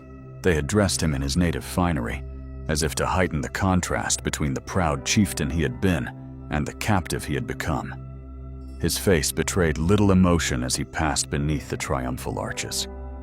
Whether he felt shame, defiance, or simple resignation No observer could say. For the watching multitude, his presence confirmed everything the triumph intended, that no enemy, however valiant, could withstand the destiny of Rome. At last, the chariot appeared, drawn by 4 white horses. Caesar stood upon it, clad in a robe of purple and gold, crowned with a laurel wreath. Cheers erupted as he raised his arm in acknowledgement. Around him swirled the incense smoke, the clamor of horns, the cascade of petals drifting from balconies. He made no effort to disguise his satisfaction. This tournament, after so many campaigns, so many rivalries, was the culmination of all his ambitions. Behind him, the legions marched in disciplined columns, their armor polished to a blinding sheen. They chanted the names of the battles they had won, each syllable ringing against the marble facades of the city. As evening fell, the parade wound its way to the Capitoline Hill. Ritual demanded that the great enemy, whose defeat sanctified the triumph, should die at the conclusion of the rites. Vercingetorix was led away into the darkness of the Tullianum. There, in the chill subterranean chamber, he was strangled according to ancient custom. His death passed almost unnoticed by the revelers who filled the streets, drunk on victory and spectacle. Yet long after the last torch was extinguished, after the music faded and the petals were swept from the paving stones, the memory of the man who had dared to unite Gaul remained. In the quiet hours before dawn, when the city grew still, it was easy to imagine that the spirit of Vercingetorix still walked among the colonnades, silent, implacable, reminding Rome that even the greatest triumphs are never without their shadows. And so, the story settled into the collective memory, a tale of conquest, ceremony, and the quiet extinguishing of a final, stubborn hope, the shadow of conquest. When the last echoes of Caesar's triumph had drifted into memory, the city of Rome resumed its habitual rhythm. Market stalls opening before dawn, senators hurrying to their deliberations, legionaries polishing their armor in anticipation of further campaigns. Yet beneath the proud veneer of Roman order, the conquest of Gaul continued to cast its long shadow. The provinces that Caesar had subdued were not merely geographic prizes. They were living lands filled with survivors whose grief and resentment could not be erased by a single parade. Across the broad plains and the dark, mossy forests, families mourned sons who had fallen at Alesia or perished during the winter sieges. In the villages along the Loire and the Saône, elders told quiet stories of how the Gauls had once stood united under a single leader, if only for a season. Children grew up hearing those stories, wondering whether someday the tribes would rise again. Meanwhile, the Roman administration moved quickly to formalize the new reality. Garrisons were established at key crossroads. Veteran soldiers received parcels of confiscated farmland as rewards, planting vineyards where Gallic fortresses had stood. Tax collectors arrived with ledgers and scales, translating conquest into revenue. In the cities nearest the frontier, Roman merchants set up their stalls, offering glassware, amphorae of oil, and bright bolts of dyed cloth to a people who had never known such trade. Some Gauls embraced these novelties eagerly, seeing in Roman goods a path to prosperity. Others regarded them as further evidence that their world was slipping away. The roads themselves became arteries of assimilation. Along them moved not only caravans of supplies, but also ideas and customs. Latin inscriptions appeared on public buildings. Roman magistrates issued decrees that redefined property, inheritance, and civic duty. Over time, the native tongue gave way to the language of the conquerors, until even the descendants of the warriors who had defied Caesar spoke Latin in their homes. And yet, traces of the old spirit endured in curious ways. At rural shrines, Gauls continued to leave offerings to their ancient gods: oak leaves, clay figurines, coins marked with symbols no Roman official could decipher. In the privacy of their hearths, they recited prayers that had been whispered since before the legions ever came. In Rome itself, the victory became a foundation for Caesar's unmatched prestige. His supporters proclaimed that he had brought order to a wild and dangerous land. They spoke admiringly of his clarity of purpose, his genius for strategy, his tolerance in victory. But among his rivals, the fear that had long smoldered grew more urgent. For if Caesar could conquer a continent and return as a living legend, what power could possibly restrain him within the walls of the Republic? These doubts and resentments would gather force, like a summer storm brewing beyond the horizon. They would find their shape in political intrigues, in whispered alliances, in the desperate calculations of senators who feared they might one day share the fate of Vercingetorix. Yet for a time, all of this lay hidden beneath the surface. On the official record, Gaul was pacified, the Republic secure, the legions triumphant. As the years advanced, statues were erected in Caesar's honor, marble likenesses that fixed his features in expressions of serene command. In the Forum, passers-by paused to study the carvings, to trace with their eyes the folds of the general's robe, the laurel at his brow. They could not know how soon those statues would become monuments not merely to conquest, but to an age on the brink of transformation. Still, when dusk settled over the city, and the lamps were lit along the porticos, the mood often softened. Some Romans liked to stroll through the colonnades, to look upon the symbols of their triumphs. They would remember how the legions had encircled the hill at Alesia, how the Gallic king had been led away in chains, how the empire itself seemed to expand with every step Caesar took.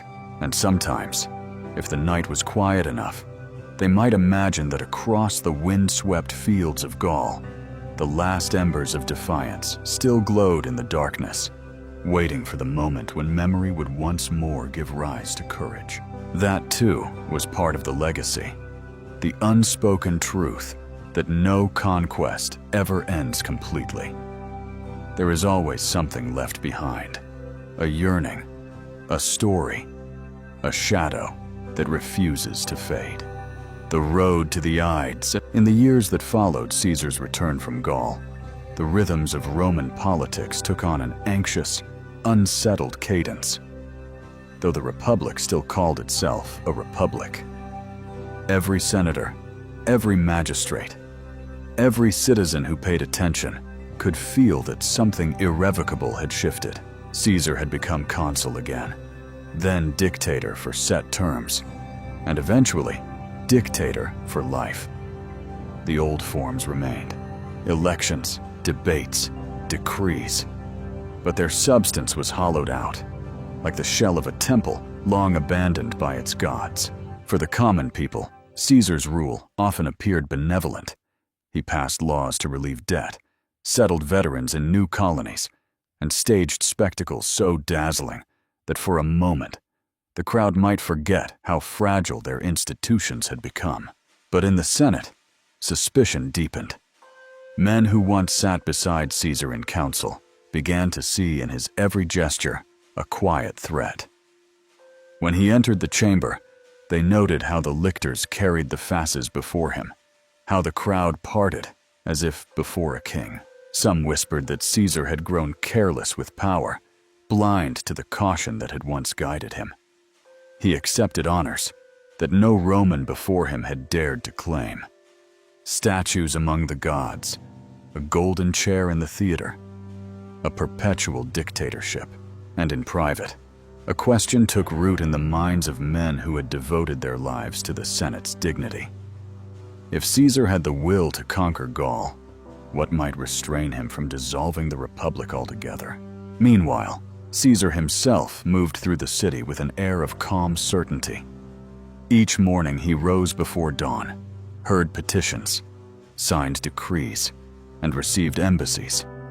He appeared everywhere, at the Forum, the temples, the games, Yet he remained elusive, as if some part of him still lingered in the forests of Gaul, beyond the reach of his enemies. On certain evenings, he walked alone in his gardens, beneath the olive trees, whose trunks were older than any living senator. Some said he was haunted by the memory of Pompey, whose death in Egypt had removed the last rival who might have balanced his ambition. Others believed he foresaw his end approaching, though he would never admit it aloud. Among the conspirators, the plan took shape slowly, in cautious meetings behind locked doors. There were no oaths sworn over sacrificial beasts, no solemn proclamations, only the steady accumulation of fear and resolve. One senator argued that they must strike before Caesar departed for Parthia. If he left Rome at the head of his legions, he might never return as a citizen among equals. Another insisted they wait for a moment when the people could be convinced it was not murder, but liberation. And so the circle widened. More names whispered in confidence, more hands pledged to a cause no one dared describe openly. They watched Caesar from the shadows, counting his steps, noting the hours when he walked without guards. On the night before the Ides of March, many of the conspirators lay awake in their homes, listening to the wind rustle the shutters, their thoughts returning again and again to the question they could not escape. Could Rome survive the loss of Caesar? Could it survive his triumph? In the darkness, their resolve hardened. They believed they were about to perform an act that would redeem the Republic, cleanse it of tyranny, and restore the ancient virtues. Yet even in their certainty, a faint unease lingered. For no matter how they framed it, as sacrifice, as necessity, it was still the taking of a life that had become woven into Rome's destiny. Outside, the city lay in a hush, unaware that by the following night, the streets would be crowded with rumors and the air thick with the scent of blood. Soon, dawn would come, pale and unremarkable, illuminating the porticos and colonnades where senators would gather in their togas. No herald would announce what waited behind the Senate's doors. No augur would foretell the shape of the day. But in the hearts of the conspirators, the hour was already fixed, as inevitable as the turning of the seasons. And as Caesar himself prepared to rise from his bed and dress in the garments of office, he could not know that the last chapter of his story was about to unfold. Wordless, merciless, and unforgettable. If you listen closely, you might almost hear the hush before the blow falls, the moment when history draws in its breath, just before it changes everything. The Ides of March. It was early morning on the Ides of March when Caesar rose from his bed. A pale light crept between the curtains, spilling across the mosaics that depicted his victories. Outside, the city was stirring in its familiar rhythm. Vendors setting out baskets of olives, clients hurrying to present petitions, children chasing each other across the paving stones. He dressed in his senatorial toga, the garment heavy with purple edging that proclaimed his extraordinary rank. As he prepared, his wife Calpurnia lingered nearby, her face drawn with worry. She had dreamed of the house collapsing, of Caesar bleeding in her arms. She pleaded with him to stay home, just for this day. For a moment he hesitated. Perhaps it was the vividness of her dream, or the oppressive stillness in the air that made her words seem less like superstition and more like an omen. Yet soon, Decimus Brutus arrived, offering a gentle reassurance that the Senate awaited, that postponing the session would disappoint the senators and suggest weakness. With a few soft words, Decimus pulled Caesar back onto his appointed path. So Caesar stepped into the morning, down the broad steps of his house, through streets that knew his triumphs and his excesses, oblivious to the fate he was carrying with him, like a hidden blade. The walk to Pompey's theater was unremarkable. Citizens watched him pass, bowing their heads in respect. The lictors in their red sashes cleared a path. No one called out a warning. No one blocked his progress. It was a day that looked like any other. The Senate meeting had been moved to Pompey's theater because the Curia was under repair. The choice of location was, perhaps, an irony none could have foreseen. Pompey, whom Caesar had defeated, lending his name to the place where Caesar's life would end. Inside, the senators gathered in small knots of conversation. Some were pale, avoiding each other's eyes.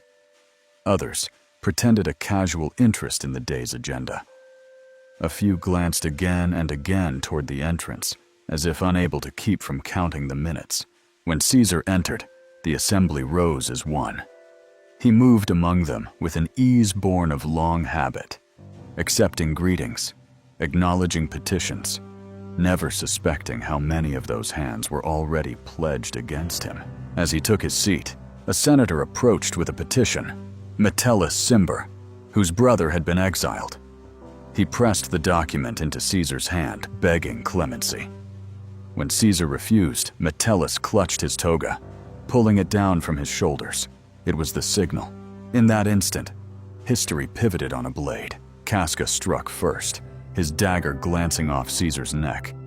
Caesar turned, incredulous, and caught Casca's arm, crying out that this was violence. Then, as more hands joined the attack, the reality came clear. This was no plea, no protest. This was an execution. Blow after blow fell. In the chaos, Caesar tried to rise, only to be driven back by the press of bodies. Blood splattered the marble floor. The senators' faces blurred together in a mask of fear, resolve, and something almost like grief. At last, when he saw Brutus among them, Brutus whom he had trusted, perhaps even loved as a son, he ceased to struggle. Some said he spoke words of reproach. "You too, child." Others claimed he covered his face with his toga, unwilling to meet the eyes of those who ended him. In moments, it was finished. The senators stumbled away, their daggers slick, their hearts hammering as if they had survived a storm. No cheers rose. No declaration rang out.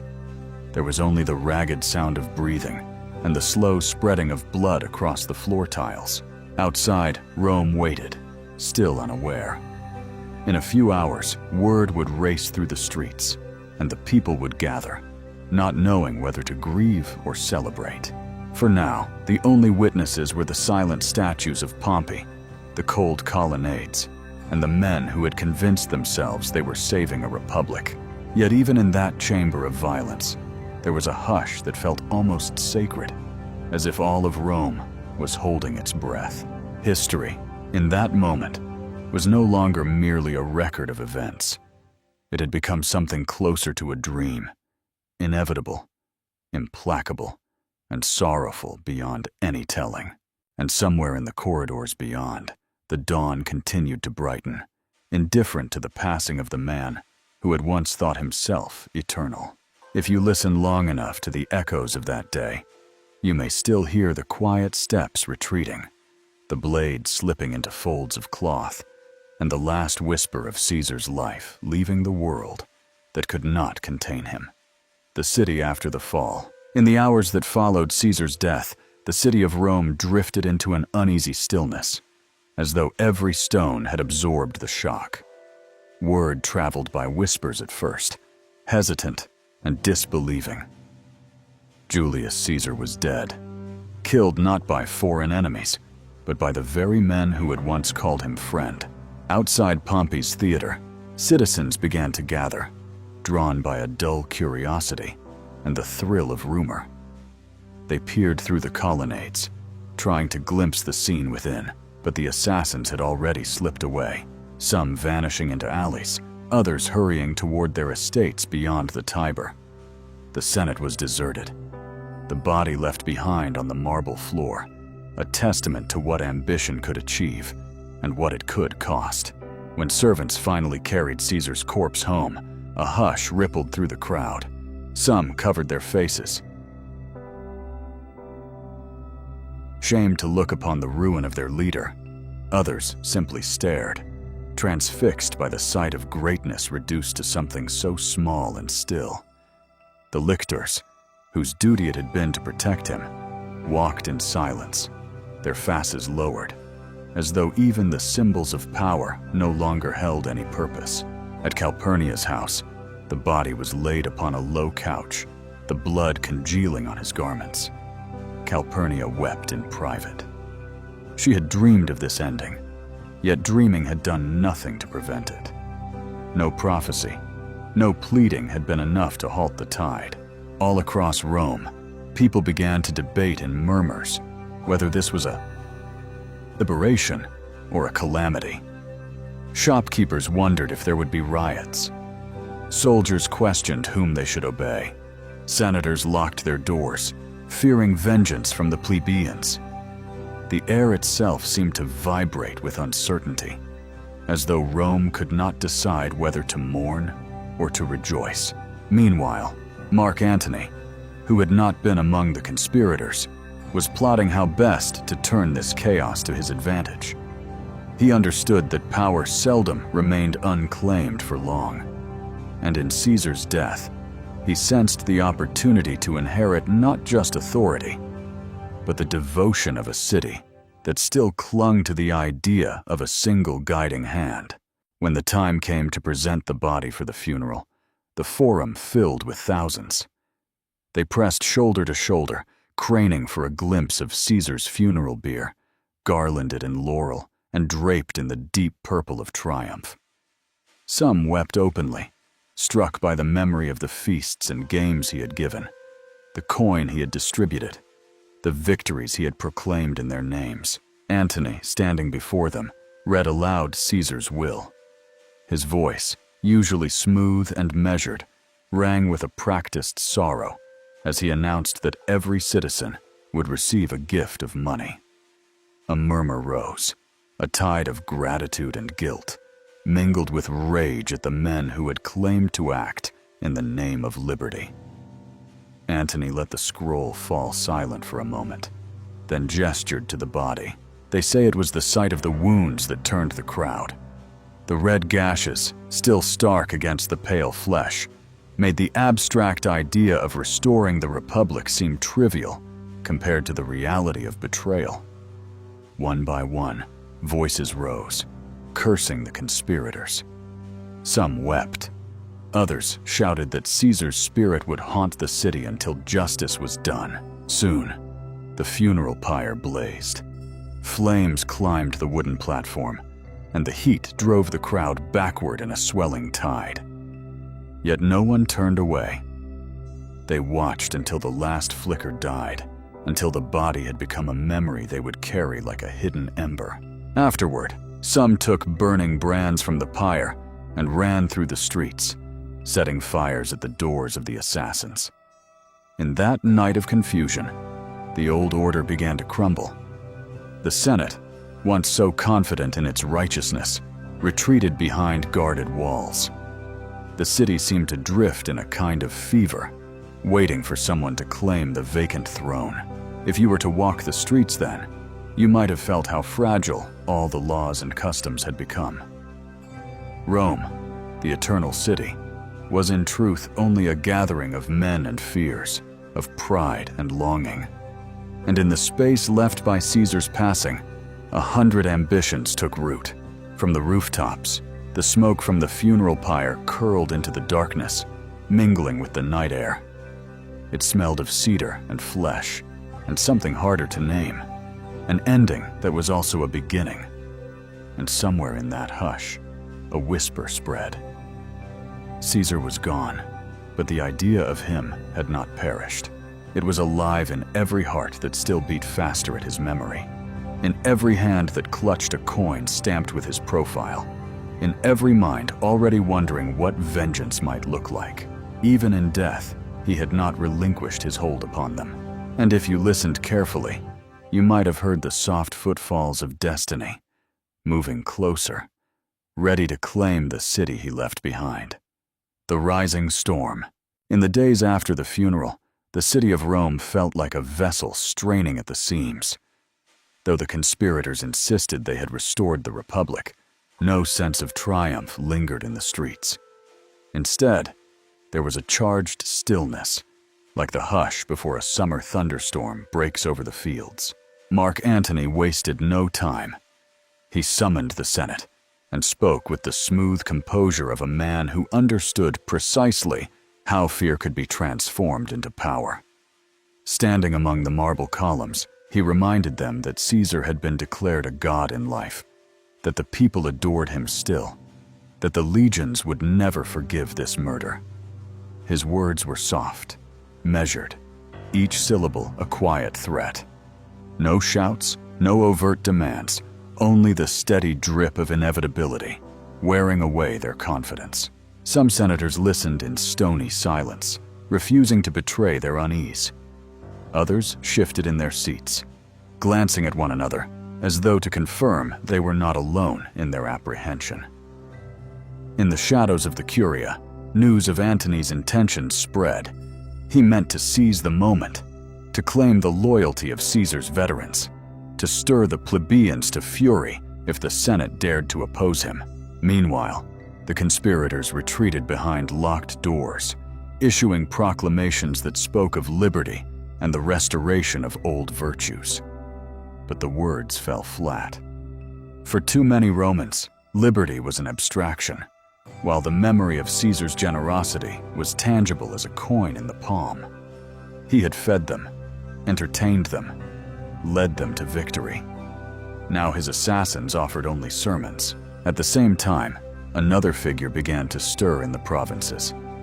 Gaius Octavius, known to most as Octavian, Caesar's grandnephew and adopted son. Barely 19. He had been studying in Illyricum when the news reached him. Those who knew him expected little. He was sickly, quiet, overshadowed by the giant whose name he bore. But Octavian proved to be made of a different metal than anyone guessed.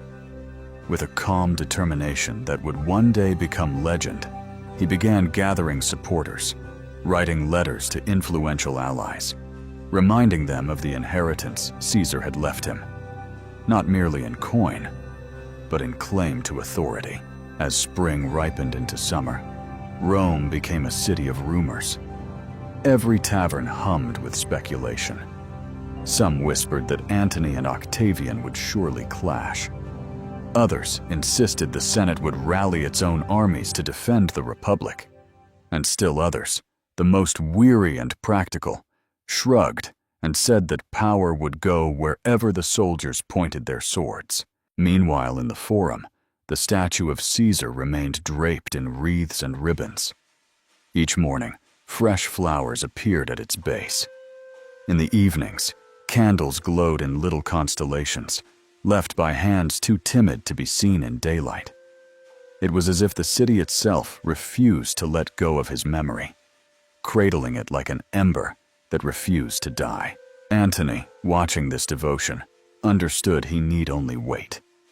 Grief and outrage were fertile soil. He spoke to the veterans in quiet meetings, reminding them of Caesar's promises, land, pensions, honor, and hinted that the Senate would surely forget these obligations now that their benefactor was gone. He visited the plebeians, promising stability and respect. Every word was chosen to reinforce the same idea, that only he could protect what Caesar had built. But even Antony did not anticipate how quickly Octavian would move. In the countryside, the young heir wrote letters in his own hand, pledging to avenge his adoptive father, to reward those who joined him. Men who had once scoffed at his youth began to reconsider. Perhaps he was weak, or perhaps he was simply biding his time, gathering strength beneath the placid surface. By late summer, it became clear that a reckoning was approaching. The conspirators, once so certain their daggers had saved Rome, now realized they had merely cracked open the shell of an old order. And from that fracture, something new was crawling out. Something no blade could easily destroy. If you had walked the streets on those hot evenings, you might have felt it yourself. That slow coiling of destiny. No proclamations yet. No banners or horns. Only the subtle rearrangement of loyalties. The quiet confessions exchanged in lamp-lit doorways. The soft scrape of armor being prepared. Soon, there would be no middle ground left to stand upon. Each citizen would have to decide whether they belonged to the dream of the Republic or to the memory of Caesar. And in the hearts of many, that memory was already moral than any Senate decree. Some nights, when the city finally slept, you could imagine Caesar himself standing in the darkness, watching with that familiar, faint smile. As if he knew that, in trying to erase him, his enemies had only ensured his spirit would be woven more deeply into every corner of Rome. And when the storm finally broke, no one could pretend they had not seen the first gathering clouds, the ascent of Octavian. By the time autumn winds began to swirl through the narrow Roman alleys, Octavian was no longer a distant curiosity. His name spread like a murmur at first, soft, speculative, almost dismissive. But soon the murmur grew into something heavier, a sense of inevitability no one could ignore. He returned to Italy quietly, almost humbly, stepping ashore with only a modest retinue. No triumphal parade, no extravagant gestures. Those who came to see the youth expecting to find a callow boy were unsettled by the calm clarity of his demeanor. He looked thin, even fragile, but his eyes were steady, and his voice carried the unshakable conviction of someone who believed destiny had chosen him. He did not insult the Senate, nor did he openly challenge Antony. Instead, he presented himself as the faithful son, intent only on honoring Caesar's wishes and defending his legacy. Letters were sent to veterans reminding them of Caesar's testament, generous grants of land and money, still unpaid. To the common people, Octavian spoke of duty and continuity, of the gratitude owed to the man who had brought Rome peace and prosperity. Each message was wrapped in language so polite, so deferential, that it disarmed suspicion. Yet every polite word concealed a blade. If the Senate failed to honor Caesar's bequests, they branded themselves as traitors to the memory of a father who had fed and clothed the masses. If Antony claimed to be Caesar's true heir, he would have to explain why the young man bearing Caesar's adopted name was offering what Antony could not. While Antony held the advantage of power in Rome, Octavian proved masterful in the provinces. He traveled among the veteran colonies, shaking hands, listening to grievances, promising that the promises Caesar made would not be allowed to fade into nothing. It was a performance of modesty, but beneath it lay a canny instinct for leverage. In the Senate, some had hoped the two men would neutralize each other, that ambition would devour them both. Instead, they watched with dawning unease as Octavian's stature grew. Where Antony threatened and cajoled, Octavian soothed and reassured. Each day that passed, more veterans pledged loyalty. Each day, more senators reconsidered whether it was safe to treat this young man as a mere child. Meanwhile, Octavian's mother, Atia, moved quietly behind the scenes, meeting with influential matrons whose husbands controlled fortunes and votes. Even Livia Drusilla, who would one day become his empress, began to hear whispers of the young heir's resolve. The women of Rome, often underestimated, became the silent conduits through which Octavian's reputation flowed, softening suspicion, spreading curiosity, preparing the ground. Mark Antony, sensing the danger, grew less patient. He organized spectacles to keep the crowds entertained, reminding them he was Caesar's most loyal lieutenant. Gladiatorial games, public feasts, rations of grain. It was all calculated to make the plebeians forget that another claimant had returned. Yet it never quite erased the delicate web Octavian was spinning. At the same time, in the quiet chambers of the Senate, orators tried to shape public sentiment. Some insisted that Caesar's death was the dawn of freedom. Others hinted that perhaps the Republic's restoration was already a fiction. The mood was one of exhausted uncertainty. Rome had seen so many promises, so many reforms, so many men who declared themselves saviors. All that remained was a creeping sense that no matter who won, peace would be elusive. By winter, alliances shifted in earnest. Antony, frustrated, began to speak of Octavian with open disdain. But contempt was dangerous fuel. Every insult drove Octavian's supporters closer to fanaticism. Every public slight strengthened the sense that this quiet youth was a necessary balance to Antony's arrogance. Then came the moment when Octavian made his intentions unmistakable. He offered to pay the veterans from his own purse. The gesture was breathtaking, an act of sacrifice so theatrical it could not be ignored. The Senate, desperate to prevent a total collapse of order, reluctantly agreed to grant him legal recognition as Caesar's heir. It was a triumph carefully disguised as a duty. Octavian did not gloat. He simply accepted the Senate's decrees with solemn gratitude, as if he had never sought power at all. But in private, his advisors understood what had been accomplished. The first threshold had been crossed. He was no longer merely the boy with Caesar's name. He was now the man whose claim was ratified by law and by sentiment alike. In the taverns, the veterans clinked their cups and muttered that perhaps this Octavian would restore order at last. In the Senate, old men weighed the risks of continued resistance. And Antony, who had once seemed unassailable, began to taste the first bitter draft of rivalry. If you wandered Rome's colonnades in those cold nights, you would have felt the change in the air. The Republic was not yet dead, but it was fading, like a lamp sputtering in a draft. In its place, something new was gathering strength, a promise of stability, clothed in the gentle, inexorable ambition of a 19-year-old who refused to be overlooked. And so the city held its breath, waiting to see how long the illusion of peace could endure before the swords emerged again from their sheaths. The shadow of civil war. The first months of the new year brought neither clarity nor reconciliation.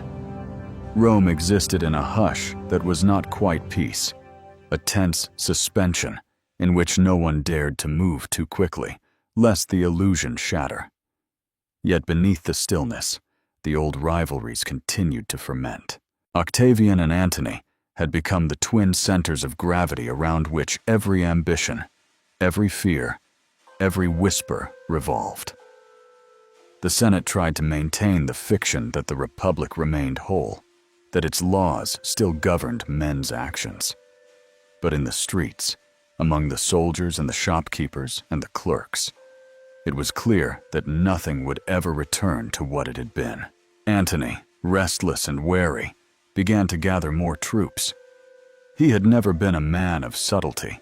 Where Octavian offered quiet pledges and polite assurances, Antony relied on spectacle, loyalty purchased with treasure, and the raw magnetism of his battlefield record. But even he could not ignore the silent erosion of his prestige. For every cohort he recruited, Octavian found another group of veterans willing to swear allegiance to Caesar's chosen son. Some nights, torchlight processions wound through the forum, Antony's supporters chanting slogans, waving standards, reminding the people who had commanded Caesar's legions. Other nights, Octavian's messengers distributed food and coins to the same crowds, reminding them who had pledged to fulfill Caesar's last will. It was a contest fought not only with swords but with symbols, each gesture calculated to outmaneuver the other. In the midst of this rivalry, the Senate watched with growing dread. Cicero, ever the opportunist, perceived that Octavian's youth could be turned to advantage. If Antony was the brute who threatened liberty, perhaps Octavian could be the instrument to bring him low. And so, with careful rhetoric, Cicero began to weave the narrative that Octavian was not a tyrant in waiting, but a necessary ally in defense of the Republic. It was a convenient delusion. one that Cicero himself half believed in moments of desperation. For all his eloquence, he could not see that he was inviting the end of the very order he claimed to protect. Yet the Senate had no better options. Faced with Antony's defiance, they placed their hopes in a youth whose ambition was as cold and methodical as any conqueror's. Meanwhile, the Italian countryside began to fill with armed men. Farmers who had once served under Caesar were summoned to muster again, drawn by promises of land and debt forgiveness. Old wounds reopened as neighbors found themselves on opposite sides of the gathering conflict. Along the Via Appia, small skirmishes erupted between rival patrols, each side testing the other's resolve. Octavian, ever cautious, moved with the deliberation of someone who understood that legitimacy was as important as victory. He refused to declare open war. Instead, he framed every action as a defensive measure, protection of the Republic, fulfillment of Caesar's legacy, resistance to Antony's overreach. Yet behind the legal language, the preparations were unmistakable. Fortifications were repaired. Supply lines were established. Trusted lieutenants were dispatched to secure key towns. For the ordinary citizens of Rome, the tension became a dull ache. Markets remained open, but traders spoke in hushed tones. Temples continued their rituals, but the gods seemed indifferent. Even the festivals felt muted, as though the city itself had grown too weary to celebrate. In private villas along the Tiber, senators debated what would happen when the illusion of peace finally broke. Some argued that Antony must be appeased. Others insisted that Octavian's claim could not be denied. Still others prayed that somehow, impossibly, the two men would find common purpose. But in their hearts, most knew that reconciliation was a fantasy. Rome had tasted too much blood, and the thirst for dominance could not be quenched by compromise. Late in the winter, as cold rain swept across the Seven Hills, reports reached the capital that Antony had begun a march northward, intent on seizing Cisalpine Gaul from Decimus Brutus, one of Caesar's assassins. It was a reckless gamble, proof that Antony meant to crush his enemies by force rather than by persuasion. The Senate had to respond. Cicero rose to deliver his most blistering orations, denouncing Antony as an enemy of the state. Decrees were passed declaring Antony an outlaw. And with a sense of inevitability that felt almost like relief, Octavian was granted imperium, the legal authority to command troops. In that moment, the final veil was torn away. Octavian had become not merely Caesar's heir in name, but in power. He was now free to wage war under the Republic's banner, to pursue Antony with all the legitimacy of Senate approval. Yet as he prepared to march, there was no triumph in his demeanor, no exultation, only the same measured calm that had always defined him. The certainty that this was but another step in a destiny unfolding exactly as it must. And so the stage was set.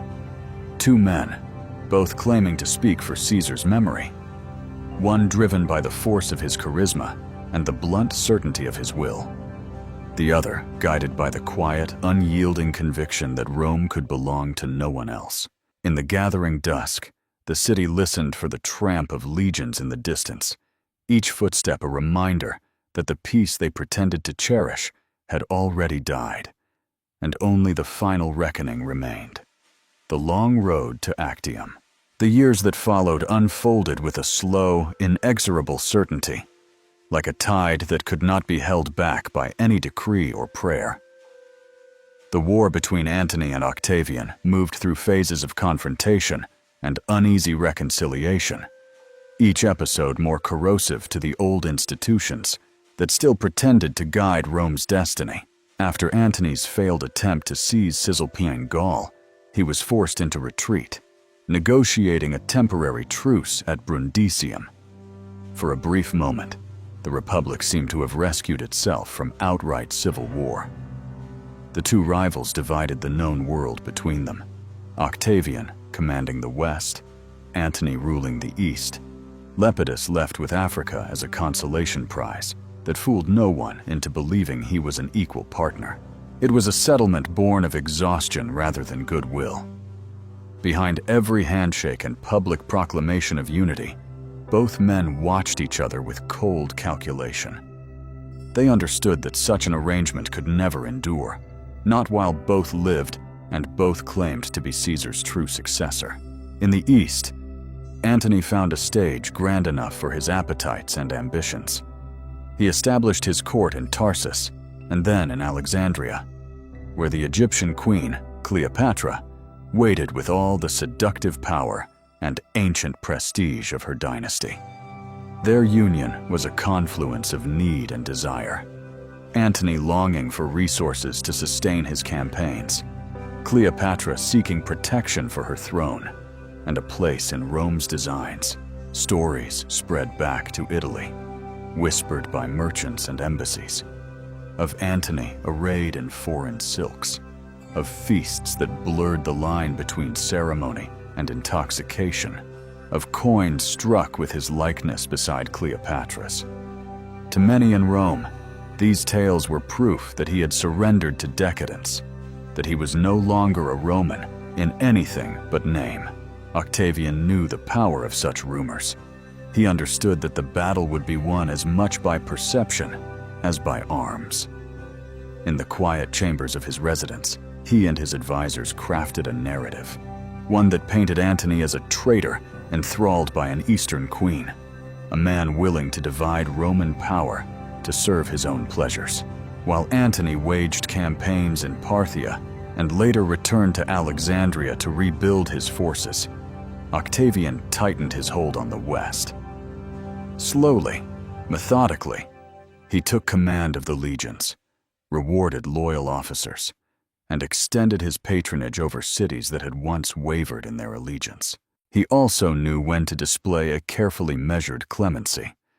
Former enemies were welcomed back into the fold, provided they would renounce Antony. Land was redistributed to veterans, public works were funded, and the people were reminded, quietly but insistently, that stability lay with Octavian alone.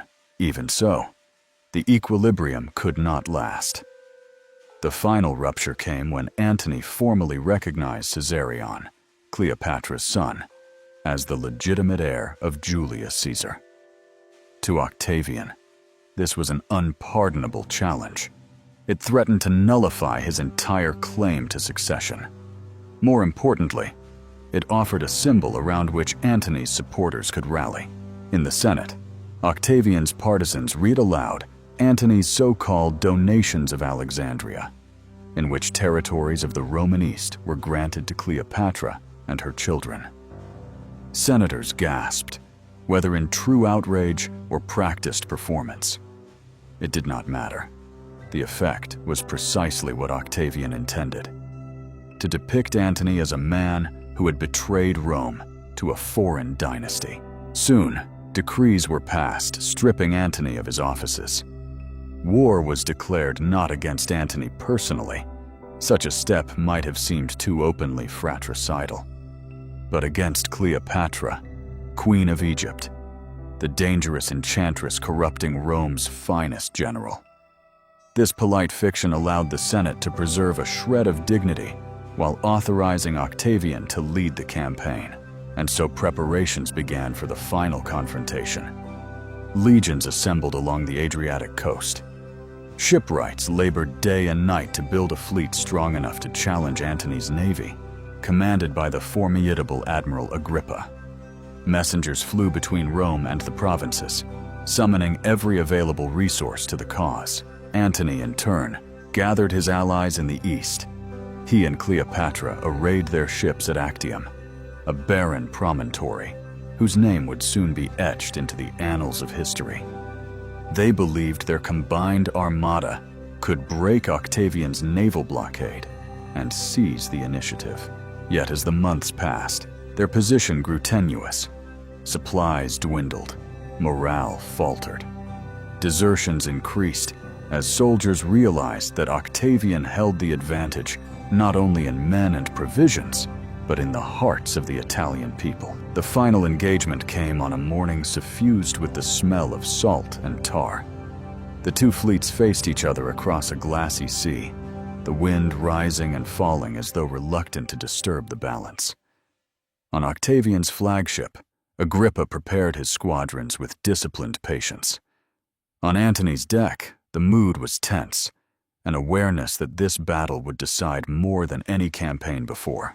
When the fighting began, it was chaos. Oars splintering, firepots shattering against hulls, cries lost in the roar of flame, and the crash of rams driving through timbers. From the shore, Octavian watched with the same steady composure that had carried him through every turning point of his rise. At the height of the melee, Cleopatra's ship slipped out of the line and fled toward the open sea. Whether it was a prearranged signal or a moment of panic, no one could say. Antony, seeing her sails vanish over the horizon, broke away to follow. In that instant, the cohesion of his fleet dissolved. As the remnants of Antony's navy surrendered or burned, Octavian did not exult. His expression remained unchanged, as though he had always known this was how it must end. The last embers of opposition flickered and died. The civil wars that had begun with Caesar's assassination had reached their final hour. What remained was not a republic restored, but a single will triumphant, and in the hush that followed, Rome prepared to bow before its new master, while Octavian, soon to be Augustus, looked out over the waves and felt the quiet satisfaction of a destiny fulfilled.